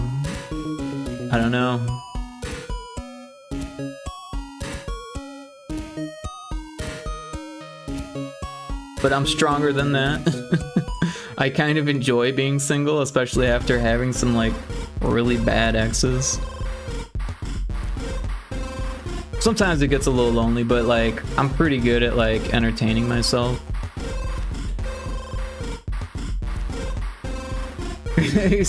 She's like, come on, don't you want to be run over by all of this? Pretty much. Yeah, it's weird. I actually met her DJing in a chat room. So like before Twitch was a thing, there was Yahoo, right? Yahoo chat, and you could have like a webcam, and there was chat rooms. So like I was like really into the DJ scene on Yahoo, and she kind of was too. She just wasn't a DJ. She was just one of the chatters, right? So there was this electronica chat room that DJs would come in, and we would essentially hack the chat room, right? Because there was all these tools. So the problem with Yahoo was that it was overrun by bots, and people stopped using it because the bots were so bad. But hackers figured out a way to control the chat rooms and kick all the bots out. And you could kick other people out too, but no one really, you never needed to do that, you know, unless someone was really like an asshole and you wanted them out, then you could. But mostly it was just to kick the bots out. And then there was another app to lock the microphone, right? Because otherwise it would just be like, hey, Cosmo the Shadowcat, welcome in. Everyone should check out Cosmo. He's been playing RuneScape, which is interesting to me. But yeah, so to go on with my story here before I lose my train of thought, that you could lock the microphone and then hook up your DJ stuff into the mic slot. So instead of like talking in the microphone, you would actually just be playing music in the mic slot, and everyone in the chat room would be kind of forced to hear it. But that's what the electronica chat was. It was, you listen to music and we take turns on the mic, and different DJs would come in, and if you got there early enough, you could be that DJ, you know, and lock the mic, and yeah. Eventually, I was on really late at night, and I actually met a hacker that was making the hack tools and asked me to be a beta tester. And like I was like freaked out at first. I was like, wait a second, this person is trying to get me to beta test software that's like unsigned and clearly made by a hacker, but he wants a beta tester. And should I trust him? And I did. I trusted him. And he even said like, you don't have to trust me if you don't want to. Like, it could be a virus, you know? Like, that's the way he said it. It's like, I can't guarantee that, right? There's no way I can prove to you, that's what he said. There's no way I can prove to you that it's not a virus, but it's not. And I was like, all right, I trust you. And then I got my own hack tools, and I could hack the chat. It was really interesting though, because like when you loaded it up, he made it so like all of these symbols would fill the chat room, and it like scared so many people. So that was my feedback on his beta test. Like, maybe do like a stealth mode so it doesn't scare everyone in chat, because no one trusted me anymore. But I met a lot of cool people in that chat room. Like this one guy, he used to like climb the cell phone towers to like fix the light. So because like those lights they burn out apparently, like so the airplanes don't hit them. That was his job, was to replace the lights on cell phone towers. And they paid him like lots of money. I think he said it was like $200 an hour or some shit like that. And yeah, that's a crazy job. But he had some really good taste in music. Like that's how I found out about what the hell is it called? It always leaves me right when I try to think of it. Not Coup, but it was like the same genre.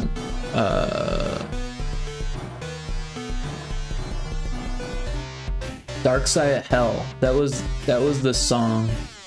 Maybe if I look it up on YouTube, I can find it. Mumbles, that's what it was. This drum and bass artist named Mumbles, M-U-M-B-L-Z, Mumbles.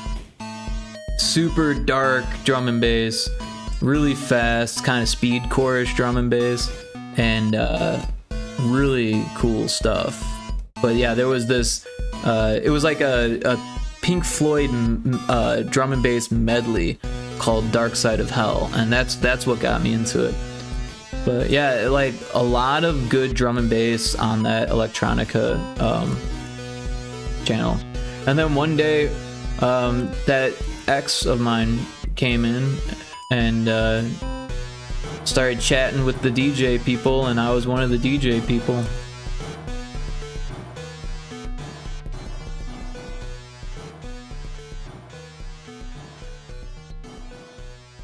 Oh.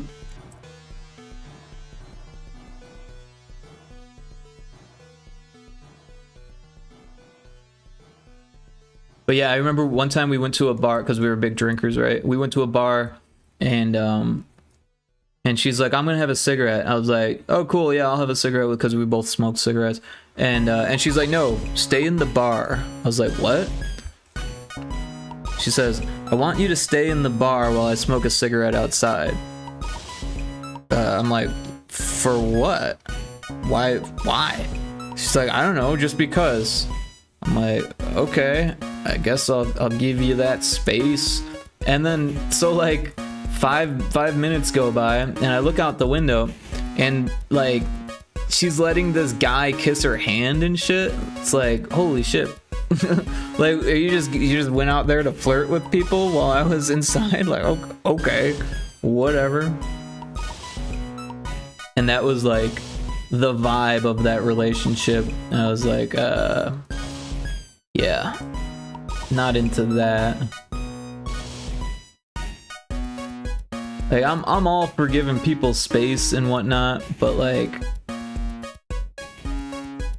you know, I don't know. It wasn't gonna work, you know? It's not what I was interested in. But yeah, it's a weird situation.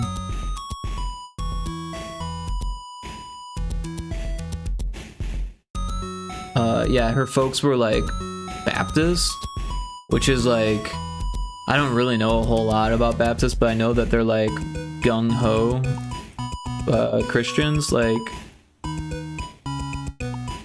they believe in the devil and shit. I don't know how to better describe it, but I think it made her weird. I think it made her very weird. And I'm not one to like blame religions and stuff like that, or like say that any one religion is better than another, but like religion shouldn't make you weird.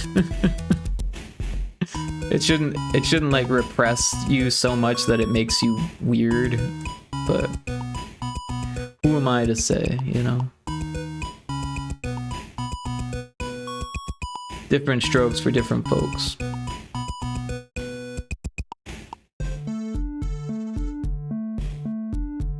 And obviously not all Baptists are weird, but there are some weird Baptists, like snake handlers, right? Aren't those Baptists, right? Evangelical Baptists, right? Like people who go around like saying that if you don't believe in God, you're going to hell. Like that's that kind of shit. Like, which I guess is like all Christianity, which is kind of weird. But I'm kind of getting on a religious thing here now. Probably not the best idea.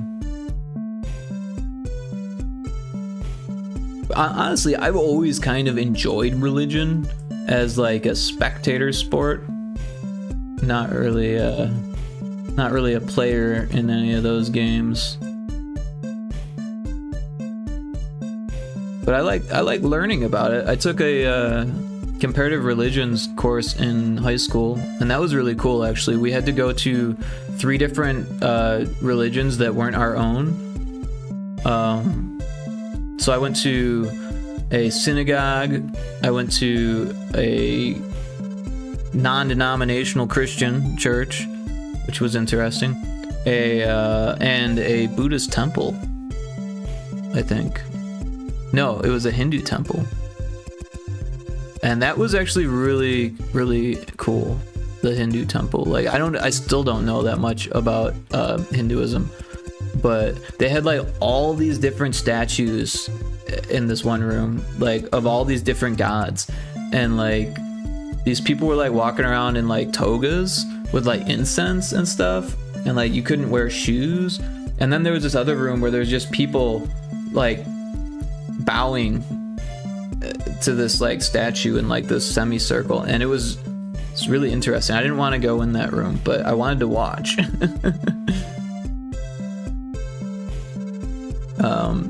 The synagogue was pretty normal.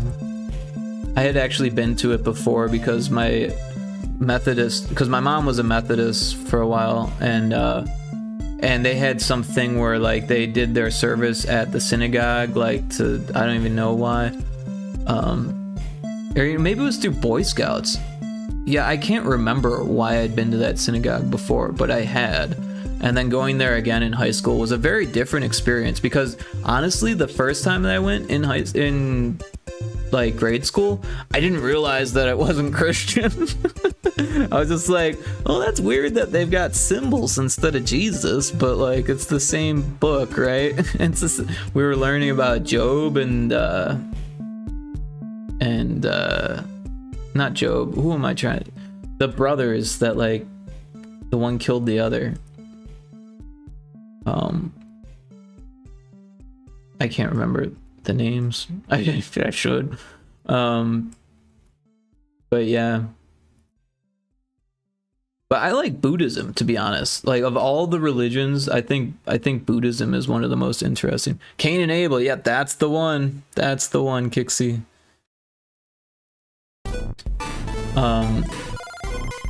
Although I think Cain is spelled K-A-N-E, but yeah, I won't hold that against you. But then again, I could be wrong.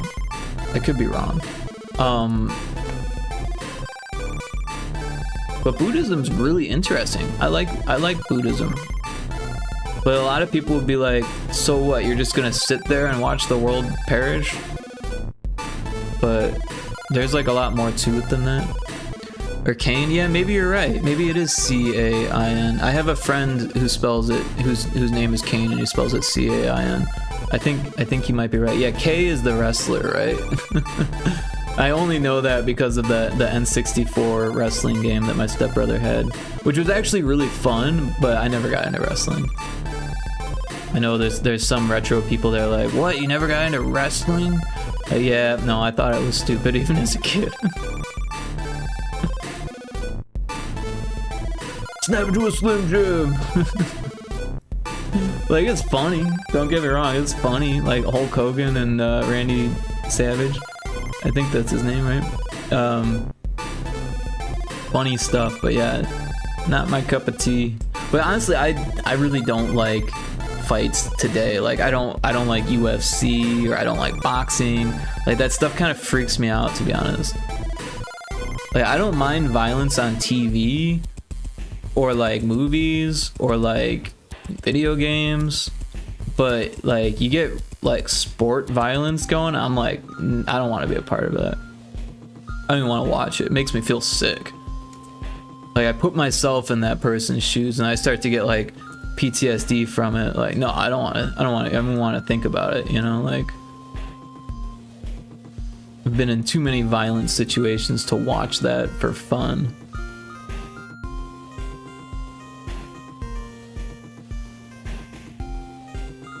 Where does this go? There it goes. That's where it goes. But I mean, I get that people like it, you know. I'm not gonna tell people that they can't like it just because I don't like it. But yeah, a little bit too violent for my taste. But you know, I used to love hockey. Even with the fights, like, looking back, the fact that you can fight in hockey blows my mind. Like, you could say it's because of the pads and the helmet. Well, first thing that happens, the helmet comes off, right? Shit, one time when I was playing hockey without a helmet, I fell and hit my head on the ice, and I had to get stitches just because I fell and hit my head on the ice. No one was punching me, no one was kicking me with the ice skate. I just fell and hit my head on the ice and had to get stitches. It was my chin. I probably still have a scar from it, but I have a beard, so you can't tell. But yeah, even with the helmet, I got a concussion one time. I like to watch fights, but I see it as educational and interesting. Yeah, that's probably like a take for a lot of people. Like, my stepbrother, no, my stepbrother's son. So my step nephew, I was talking to him over the summer, and he's like an adult now, right? He's got to be 18 or so. He was telling me about how he used Discord to join a fight club in Chicago. They have a fight club in Chicago, and like an illegal underground fight club where these rich people like bet or something. They pay these guys for winning. It's like fucking crazy, man. And I'm like, are you fucking serious? You're like a kid, you drive up to the city to fight people for money? What I don't like to see is fights in the wild, like when people record and post real fights that are not for sport. Yeah, that's pretty messed up. So my brother was like friends with like the UFC fight crowd in my little podunk town. And that's what they would do. They would like go to bars and just get kicked out of bars for fighting. And like everyone was always like, certain friends of my brother's couldn't go to the bars because they had already been kicked out of all the bars for fighting. And that shit blows my mind, but yo, that happens. People get into it. And then they're like, "Oh, I'm really good at fighting, so I'm gonna win. I'm gonna win the fight. I'm gonna be the coolest guy in the room because I won the fight." And that shit always kind of blew my mind. I'm not a very competitive person. I never really have been. You know, I think my brother kind of took it out of me because like he's a couple years older than me, and he was always kind of a dick, and he's gotten a lot better now. He's still kind of a dick. Like, for real. He's one of those people that he doesn't really listen. He's just waiting for his turn to talk. And like, I know I have a problem with like one-upping people, but he's like way worse about it than I am. I probably got it from him. Like, there's so many things that I've had to like reprogram about myself that I picked up from my brother. My mom said it best. She said that if my mom gave 2 pieces of candy to my brother and told him to give one to me, he would eat them both. But if she did that to me, then I would definitely give the other to my brother, even though he had just beat me up or whatever, caused me to cry. I would still like do what I was told and give him half of what I had. And yeah, that was the epitome of our me and my brother's relationship. Is that he was always taking advantage of me, and I was always just treating him as a brother should, I guess. I don't know. I think he feels bad about that now that he's like an adult with children and shit. But yeah, I don't think I'll ever fully forgive him for all the shit that he put me through, but I let bygones be bygones. You can win a fight but still lose overall. Yeah, that's for real. Well said. You can be a winner and a loser. Nah, I think yeah, I think there's so much violence in this world that like, why make it worse? You know, why? I don't know. I get like martial arts and defensive that kind of stuff, like Aikido, right? I think I'm saying that right. And I don't know, jiu-jitsu or something maybe even, but I don't really know. Consequence of fights can be permanent. Oh my god, yeah, for real. My nose was broken 3 different times by my brother Kixie. 3 different occasions he's broken my nose. Hapkido is cool. I don't know what Hapkido is. What's Hapkido? Oh, Aikido. Yeah, Aikido. That's what I'm trying to say. I've just never seen it spelled. Yeah.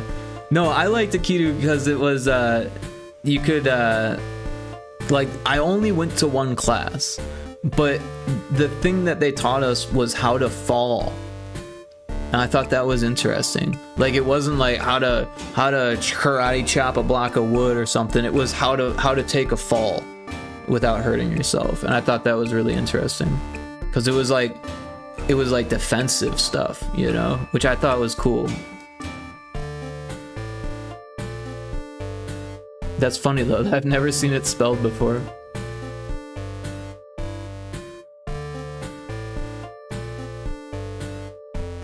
But yeah, instead of Aikido classes, I got into gymnastics instead, and I did that for a little bit.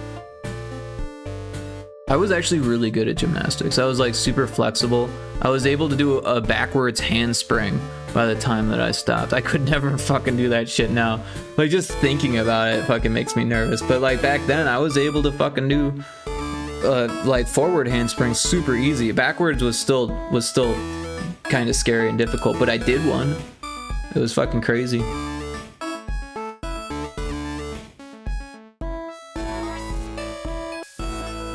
Alright, so I need leaves. It's already 11. Oh shit. I gotta go faster.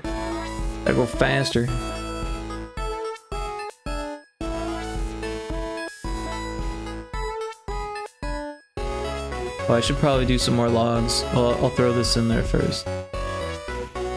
Do we got a log? We got this log.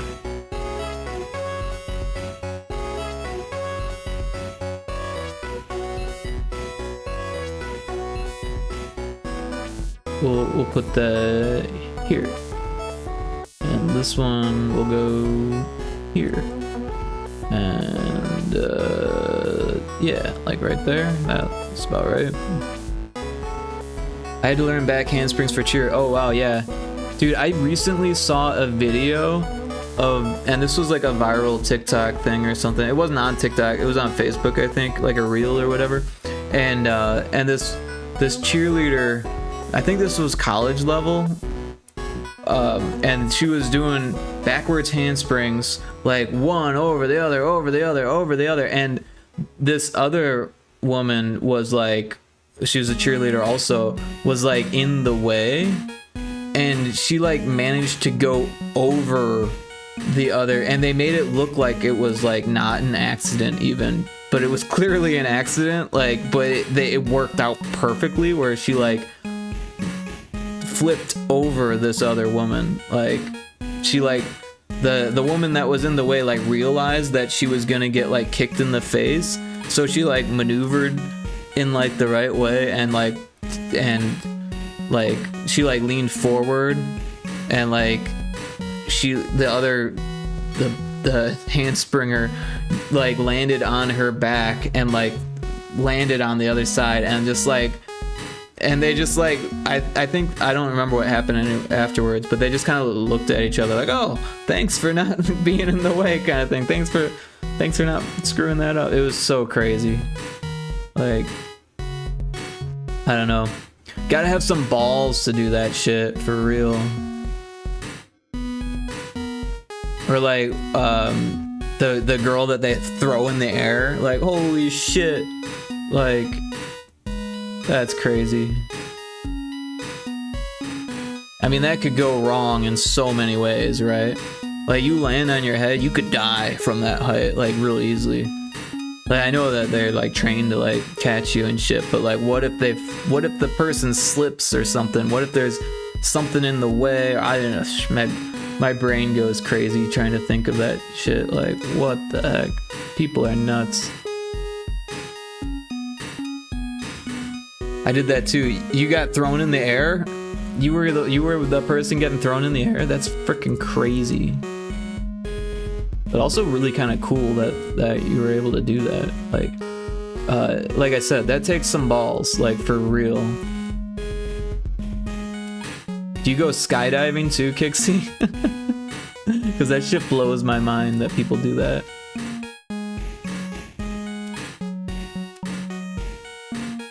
No skydiving. Well, that's good. I'm glad you're not a skydiving addict. One time I was at this bar, like I used to drink, right? And this guy, he came in, and yeah, I can't remember how it came up, but he had just broken his back. And I was like, well, how the hell did you break your back? And he's like, I was skydiving. I was like, you broke your back skydiving? He's like, yeah, but it was my fault. Like, I landed funny, and I should have, like, I shouldn't have came down so fast, you know? And I was like, that's crazy. He's like, yeah, but I can't wait to heal and do it again. I was like, what? You're gonna continue to skydive after breaking your back? He's like, yeah, because it was my fault. I could do better next time. Like, okay. I think it takes a certain type of person to get addicted to skydiving. Someone with a death wish, perhaps. I don't know. That shit blows my mind. But you know, I used to be crazy too, right? Like, one time when I was a kid, cause I used to have like no fear when I was a kid, just like none. We went to the Badlands and like a family trip. I was in like junior high, and like there's no, if you ever been to the Badlands, there's no one there to stop you from like getting real close to the cliffs, on the edge of these cliffs. And I was like climbing cliffs that were like 20-30 feet like off of the next plateau or whatever, and then you look on the other side and it's like 60 to fucking 70 feet drop. Or I mean, I don't know how many feet. It was a lot of feet. It was you die. You could die if you fell. And I was just running along the top of these ridges, just like, that's fun. Yeah, you know, I ran down the Grand Canyon. Took me 3 hours, but I ran down the entire Grand Canyon trail. Yeah, I was a crazy kid. But now I'm like afraid of dying. I don't want to die. I would prefer to live. Back then, I think I was kind of depressed, and like, and being an adrenaline junkie was like, I don't know, fun for me at the time. Like I used to skateboard down hills, even though I didn't have like a longboard. It was just like a regular skateboard. Or I would rollerblade down these, because this was like a hill at a golf course, right? One of those hills that the golf cart can barely make up, even though it's paved, right? And I would go backwards on my rollerblades down these hills. And yeah, you fall going that fast and crack your skull, you die. Or shatter your wrist, like I did when I was 30-something. And I am so lucky that I just shattered my wrist, because honestly, my head was next, right? Like I was I was tumbling forward and my wrist blocked my head and it shattered. So if my head would have hit first, it would have shattered. No doubt. I lost a millimeter of bone, or no, it was a centimeter of bone. 0.9 millimeters of bone was just missing because it became bone dust within my, like, the skin didn't break, but the bone did. Like there was a gash or whatever, but the bone had shattered inside the skin, and there was like I said, nearly a centimeter, 0.9 millimeters or 0.9 centimeters of bone that was just gone on the x-ray thing. It's freaking crazy. So they put like 9 screws in there and like one of those erector set things, like a plate, and like cement, this bone cement stuff to replace that gap. And it cost like frickin' $20,000 or something. No, it was more than that, because some church picked up the emergency room bill, which was like $14,000, and then there was like the $20,000 surgery bill. I was paying that off for frickin' ages. So that was what, 2013 that happened. I was paying that off until 2017. Yeah, so 4 years I was paying that hospital bill off. Actually, it was probably 2018. No, it was 2017. But it was the end of 2017. And it was the beginning of 2013. Well, it was like spring of 2013 that it happened. So yeah. So 4 years for wrist surgery. I didn't have insurance, that was the problem. Well, besides the problem that I shouldn't have been trying to impress a girl with longboarding skills that I did not have. She was a longboarder. She was like, that's what she was doing. She was like, oh, I'm gonna go down this hill. And she told me, she's like, don't go down this hill, Rick. I was like, you can't tell me not to go down the hill. I'm gonna try to go down it too. She's like, don't do it. Don't do it. I did it anyways. Regret that decision a lot. Honestly, I had nightmares about skateboarding for the longest time. I couldn't watch videos of people skateboarding without like freaking out inside. Or like people who longboard downhill, like that freaks me out. That freaks me out so much now, because I know how quick those things move. Like it doesn't seem like it's moving fast when you're watching someone, but when you're on that board, they move freaking fast. And like the thing is that like this board that I was on was actually this girl's sister's board, which wasn't tuned properly, right? The trucks were really loose, right? So as soon as I got like tiny bit of speed, I got speed wobbles like really bad. Like, and if you don't know what speed wobbles are, it's like a reverberation basically. Like you lean, you balance, and then you gotta balance the other way, and then it's like all of a sudden you're just going back and forth so fast that it can just throw you off. But I hadn't even gotten to the point where because what you do is you start on the board and then you stand as you're going down. I didn't even get to the point of standing. I just started wobbling while I was on the board, like down on the board. It was crazy. I must have looked like such a fool. But you live and you learn. I won't do that again. And thankfully I can still move my wrist and stuff. It was crazy. I had this big cast that went all the way up my arm, and I remember trying to DJ. Right, I successfully was DJing. I also learned to draw with my left hand because I was already kind of ambidextrous beforehand, and I was like, well, I'm not gonna stop drawing just because I broke my dominant wrist. And I got really good at left hand. Actually, because that was around the same time that I learned that my mom had breast cancer, and I did a pastel piece for her, and I did it entirely with my left hand. And she actually still has it framed at her place, and it turned out okay. Like, but if you look at it, you can tell that there's like some line issues and stuff, and it was because I was using my left hand. But if you like just glance at it, it looks like oh well, that's cool, it looks good. But yeah, if you like really look at it, it's like, oh yeah, that line's a little bit thicker than that line, and you know, that kind of thing.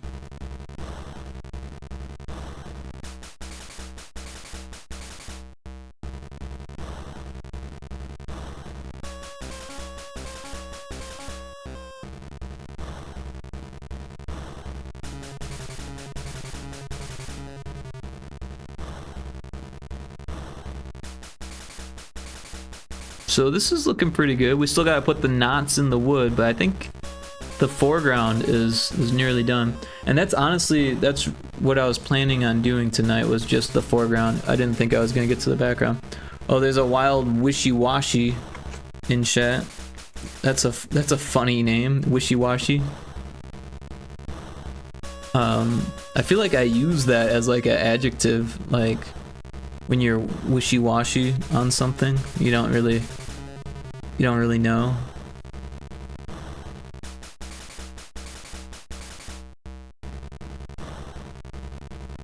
And then there's like a river in Florida called Wickawachi, I think.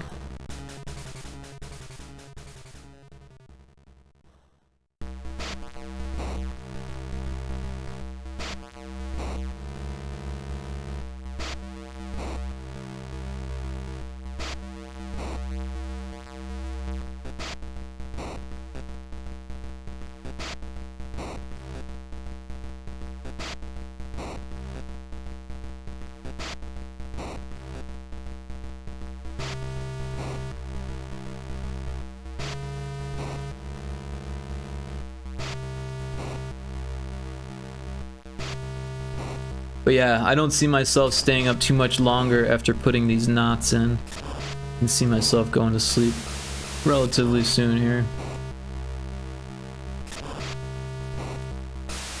No one caught the wishy-washy.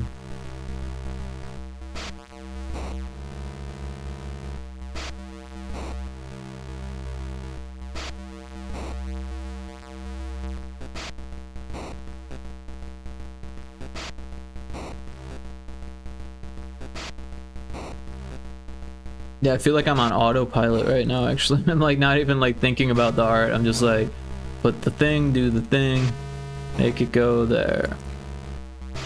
Probably gonna look terrible.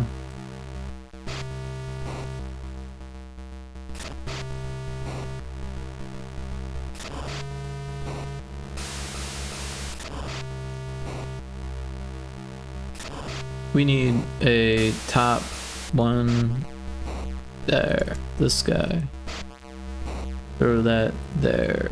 No, that's not even that's not what I clicked on. Click. Why is it doing that? Oh, I'm on the wrong layer. On the wrong layer. Copy, paste, there we go.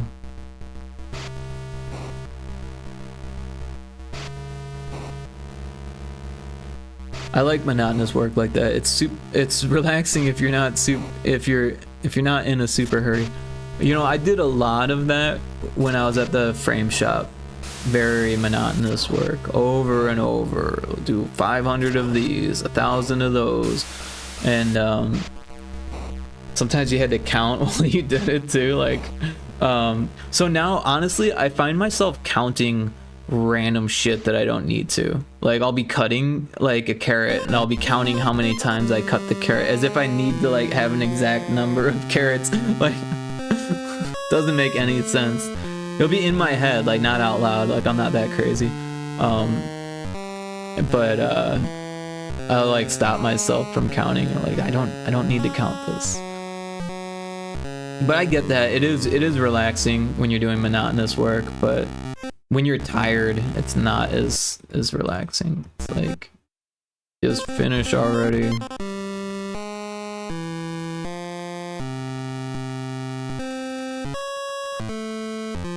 But I'm not that tired yet, but I feel it coming on.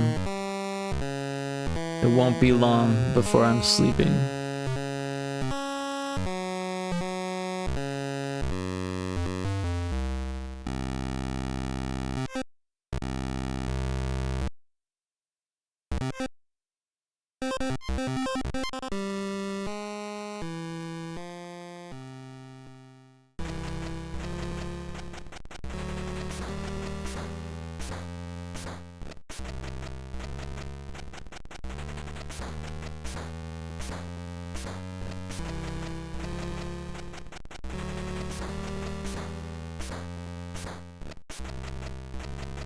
Yeah, at the frame shop, I used to work on a laser, right? There's this huge epilogue laser. It was like, it's crazy. I could probably find a picture of it.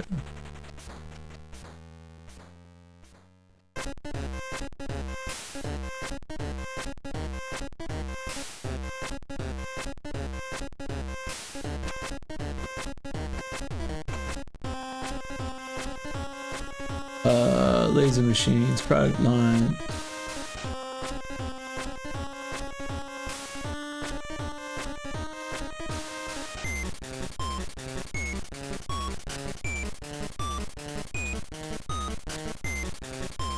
Yeah, it was this one. So this is a newer model, but it was this size. It was 36 by 24. Freaking massive. I could fit inside the gosh darn thing. I think that's the one, unless it was even bigger.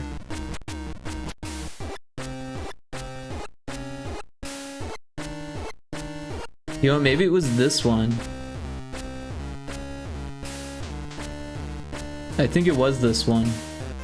It was the biggest one they made, and like I said, this is a different model, but it was like 30 or 40 grand or something like that. Crazy thing. But yeah, this is the same specs. Learn more. They won't even tell you the price on these things. They're so expensive. You literally have to like request stuff from them before they even tell you the price. But yeah, we were doing like bootleg logos and stuff. I mean, we did some custom stuff too. Lots of custom logos. That was my favorite part, was doing custom logos. But yeah, I could literally fit inside there. When I was cleaning it, I would get inside and clean. But it was cool. You could do a lot of cool stuff with it.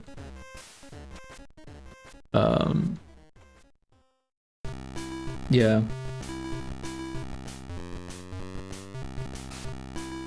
One time I nearly started a fire with it. Well, I did. I started a small fire inside of it. And so we were lasering these baseball bats that sets the Sandlot on them.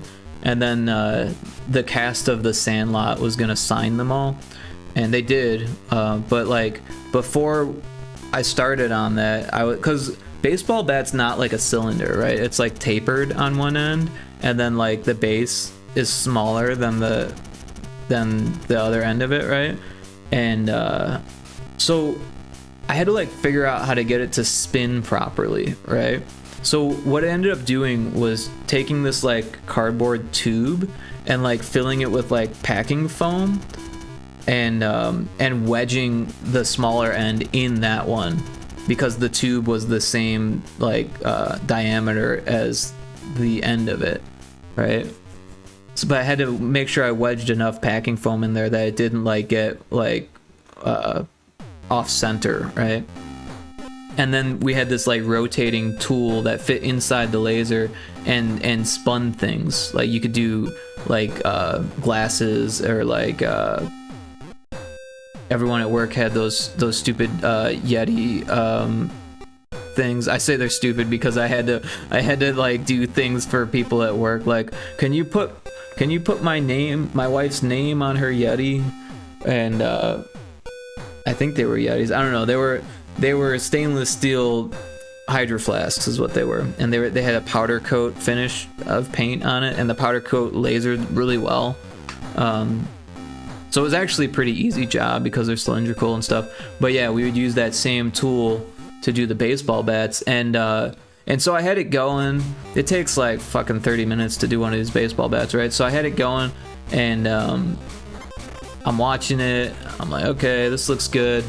Looks good. All right, I'm gonna use the bathroom. I said to the guy, I was like, let me know if anything starts on fire. I'm gonna go to the bathroom. Nothing bad should happen, but just so you know, that laser's running. There's a piece of wood in there, and I'll be right back.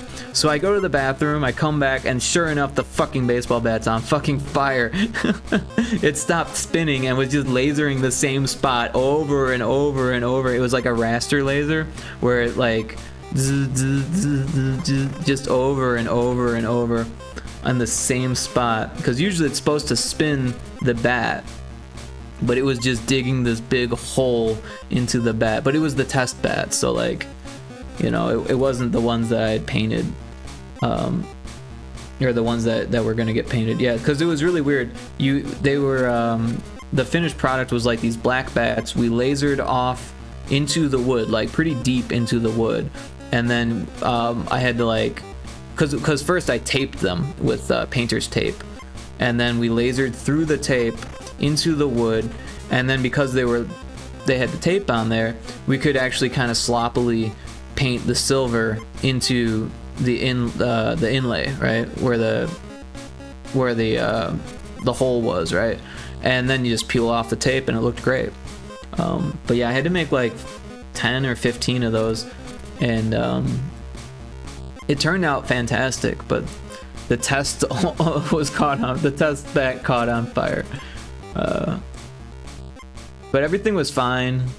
Didn't damage the laser. I just had to clean the laser, like the smoke from the lens.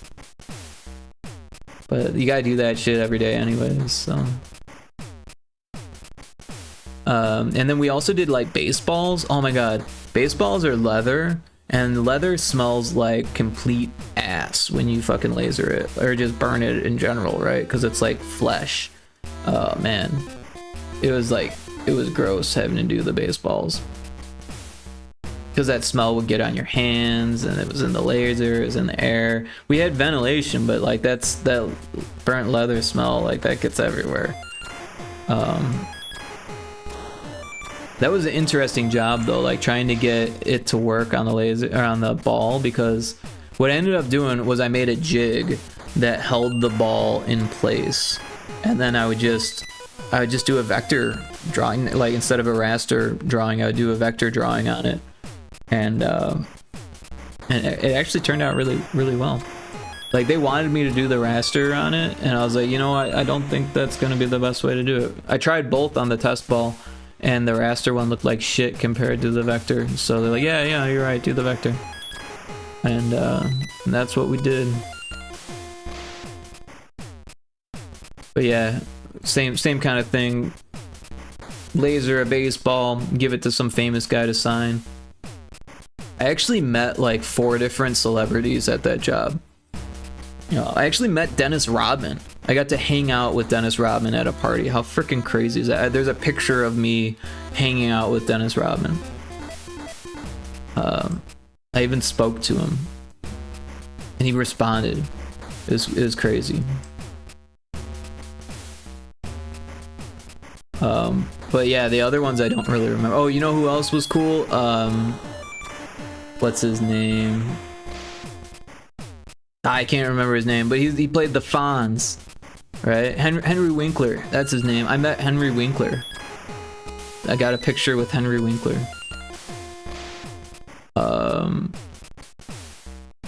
One of the other one, I think it was Kevin Wagner or something.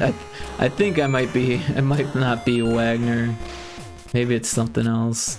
I'm not good with sports people. Even though I had that job where it was like mostly sports shit that I was dealing with, I don't pay attention to that shit. And then David Johnson, I remember that because I have a friend who has a friend named David Johnson, but it's not the David Johnson that played for the Cardinals. He's like a football player in the Cardinals. Yeah, the Cardinals is a football team and a baseball team, apparently. Mind-blowing.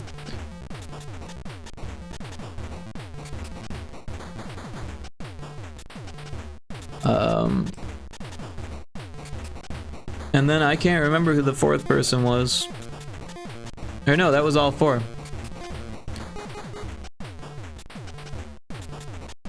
Kurt Wagner? I don't know what his freaking name was. Some white dude that plays football. Kurt Warner? Kurt Warner. That's gotta be his name. It wasn't Wagner, it was Warner. I think, or Kevin Warner? I don't know, I think it's Kurt. I don't know. Like I said, I'm not a sports person. But meeting Dennis Rodman was interesting for sure. He was wearing like a lot of makeup and like a scarf. Oh, there's a Paulniard in chat. Yeah, he flew into this party that I was attending. It was like the Christmas party. Because the guy who owned the frame shop was like super freaking rich. So he rented this mansion in Paradise Valley to party in. And yeah, there was like a bouncy globe, a bouncy snow globe, because it was a Christmas party. There was one of those money things, what do they call that, where you like step into like a phone booth looking thing and they like blow a bunch of money at you. Yeah, that was weird.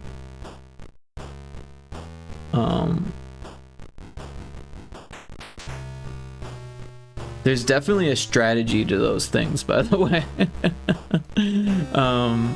Which I was unaware of. But I watched someone else do a really good job. It was funny though, because the guy who got the most money got to keep the money that they got, right? While everyone else didn't. And that's just like the rule that we had set up. But this guy who got the most money, I had never seen him work so fast and so hard in his life. And I worked with the guy. At work, he was so slow. He would be watching Fortnite streams on Twitch and just like pretend to be working. And then you get him in that money booth and he was like, I want the money.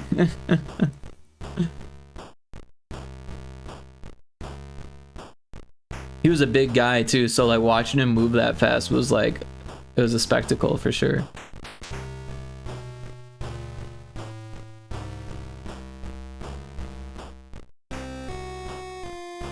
Yeah, and then they had like a raffle and they were giving away fucking big screen TVs. And you know who got one? The new girl who wasn't even, she was like afraid to go to the party. She's like, I just started last week. I don't think I should go to the Christmas party. Like, no, go to the Christmas party. You'll have fun. They give away TVs. She won a freaking TV. You know what I got? I got a Bluetooth speaker. But hey, I still use that Bluetooth speaker. It's like a $40 Bluetooth speaker. An iHome. It's funny though, because it's an iHome, but it has nothing to do with Apple. I thought that was interesting. It's like not made by Apple at all, but it's an iHome. And it's not like a smart speaker, it's just a Bluetooth speaker, so I don't know why it's got home in there. I think it's for marketing purposes.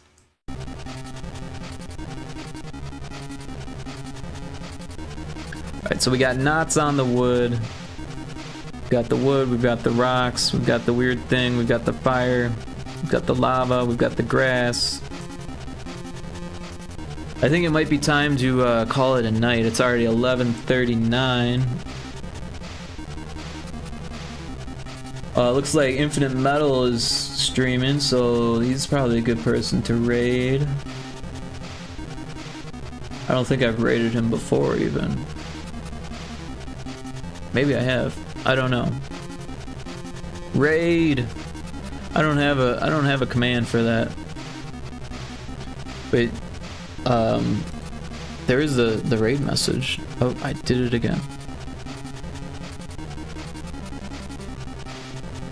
Thank you for the stream. Thank you for hanging out, Kixie. I very much appreciate it. But you're welcome. I do what I can. I think I need to set the raid message every time, right? Because if I'm just gonna test this. If I do raid message, yeah, then it just says raid message. That's not what we want. We want set raid message.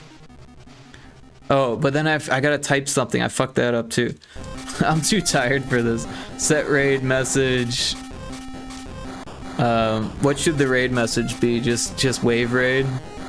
Oh, I'm spelling it wrong too.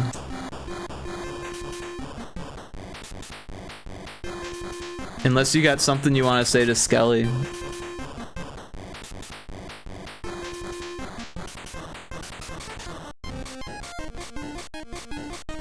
But yeah, we'll go with rave raid unless you got something else.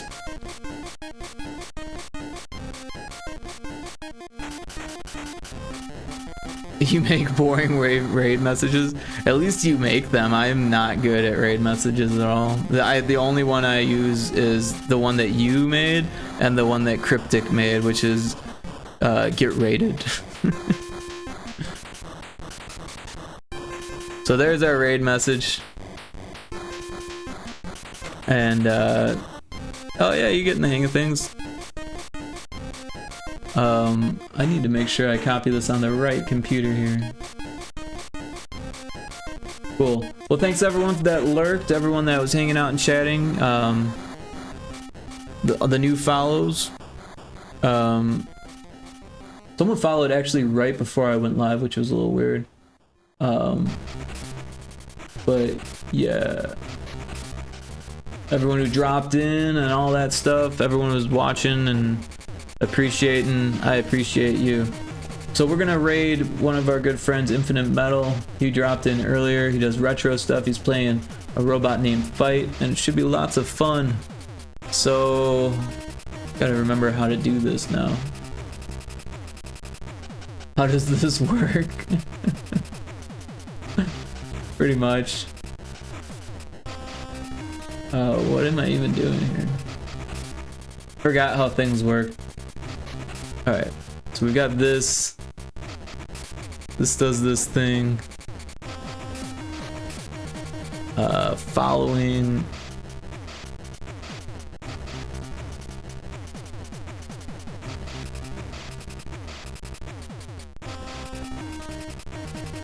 Looks like Cosmo's live too, but we rated him yesterday, so we'll do Infinite today.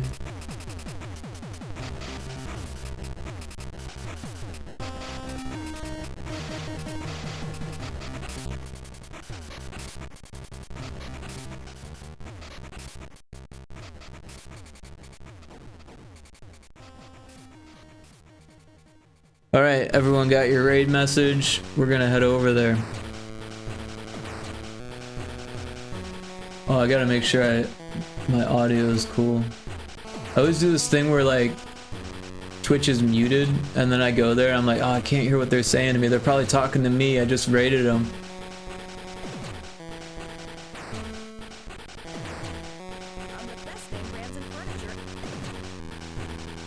Freaking ad. Yeah, so we'll do that. You do the same thing. Yeah, right? Like, they're probably talking about me and I can't even hear them. What am I doing? Have a good night. Thank you, Kixie. I very much appreciate that. And I hope you have a great night, too. I hope that your morning goes smoothly. I know that's the hard part, right?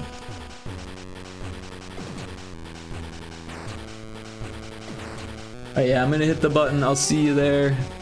And take care, everyone.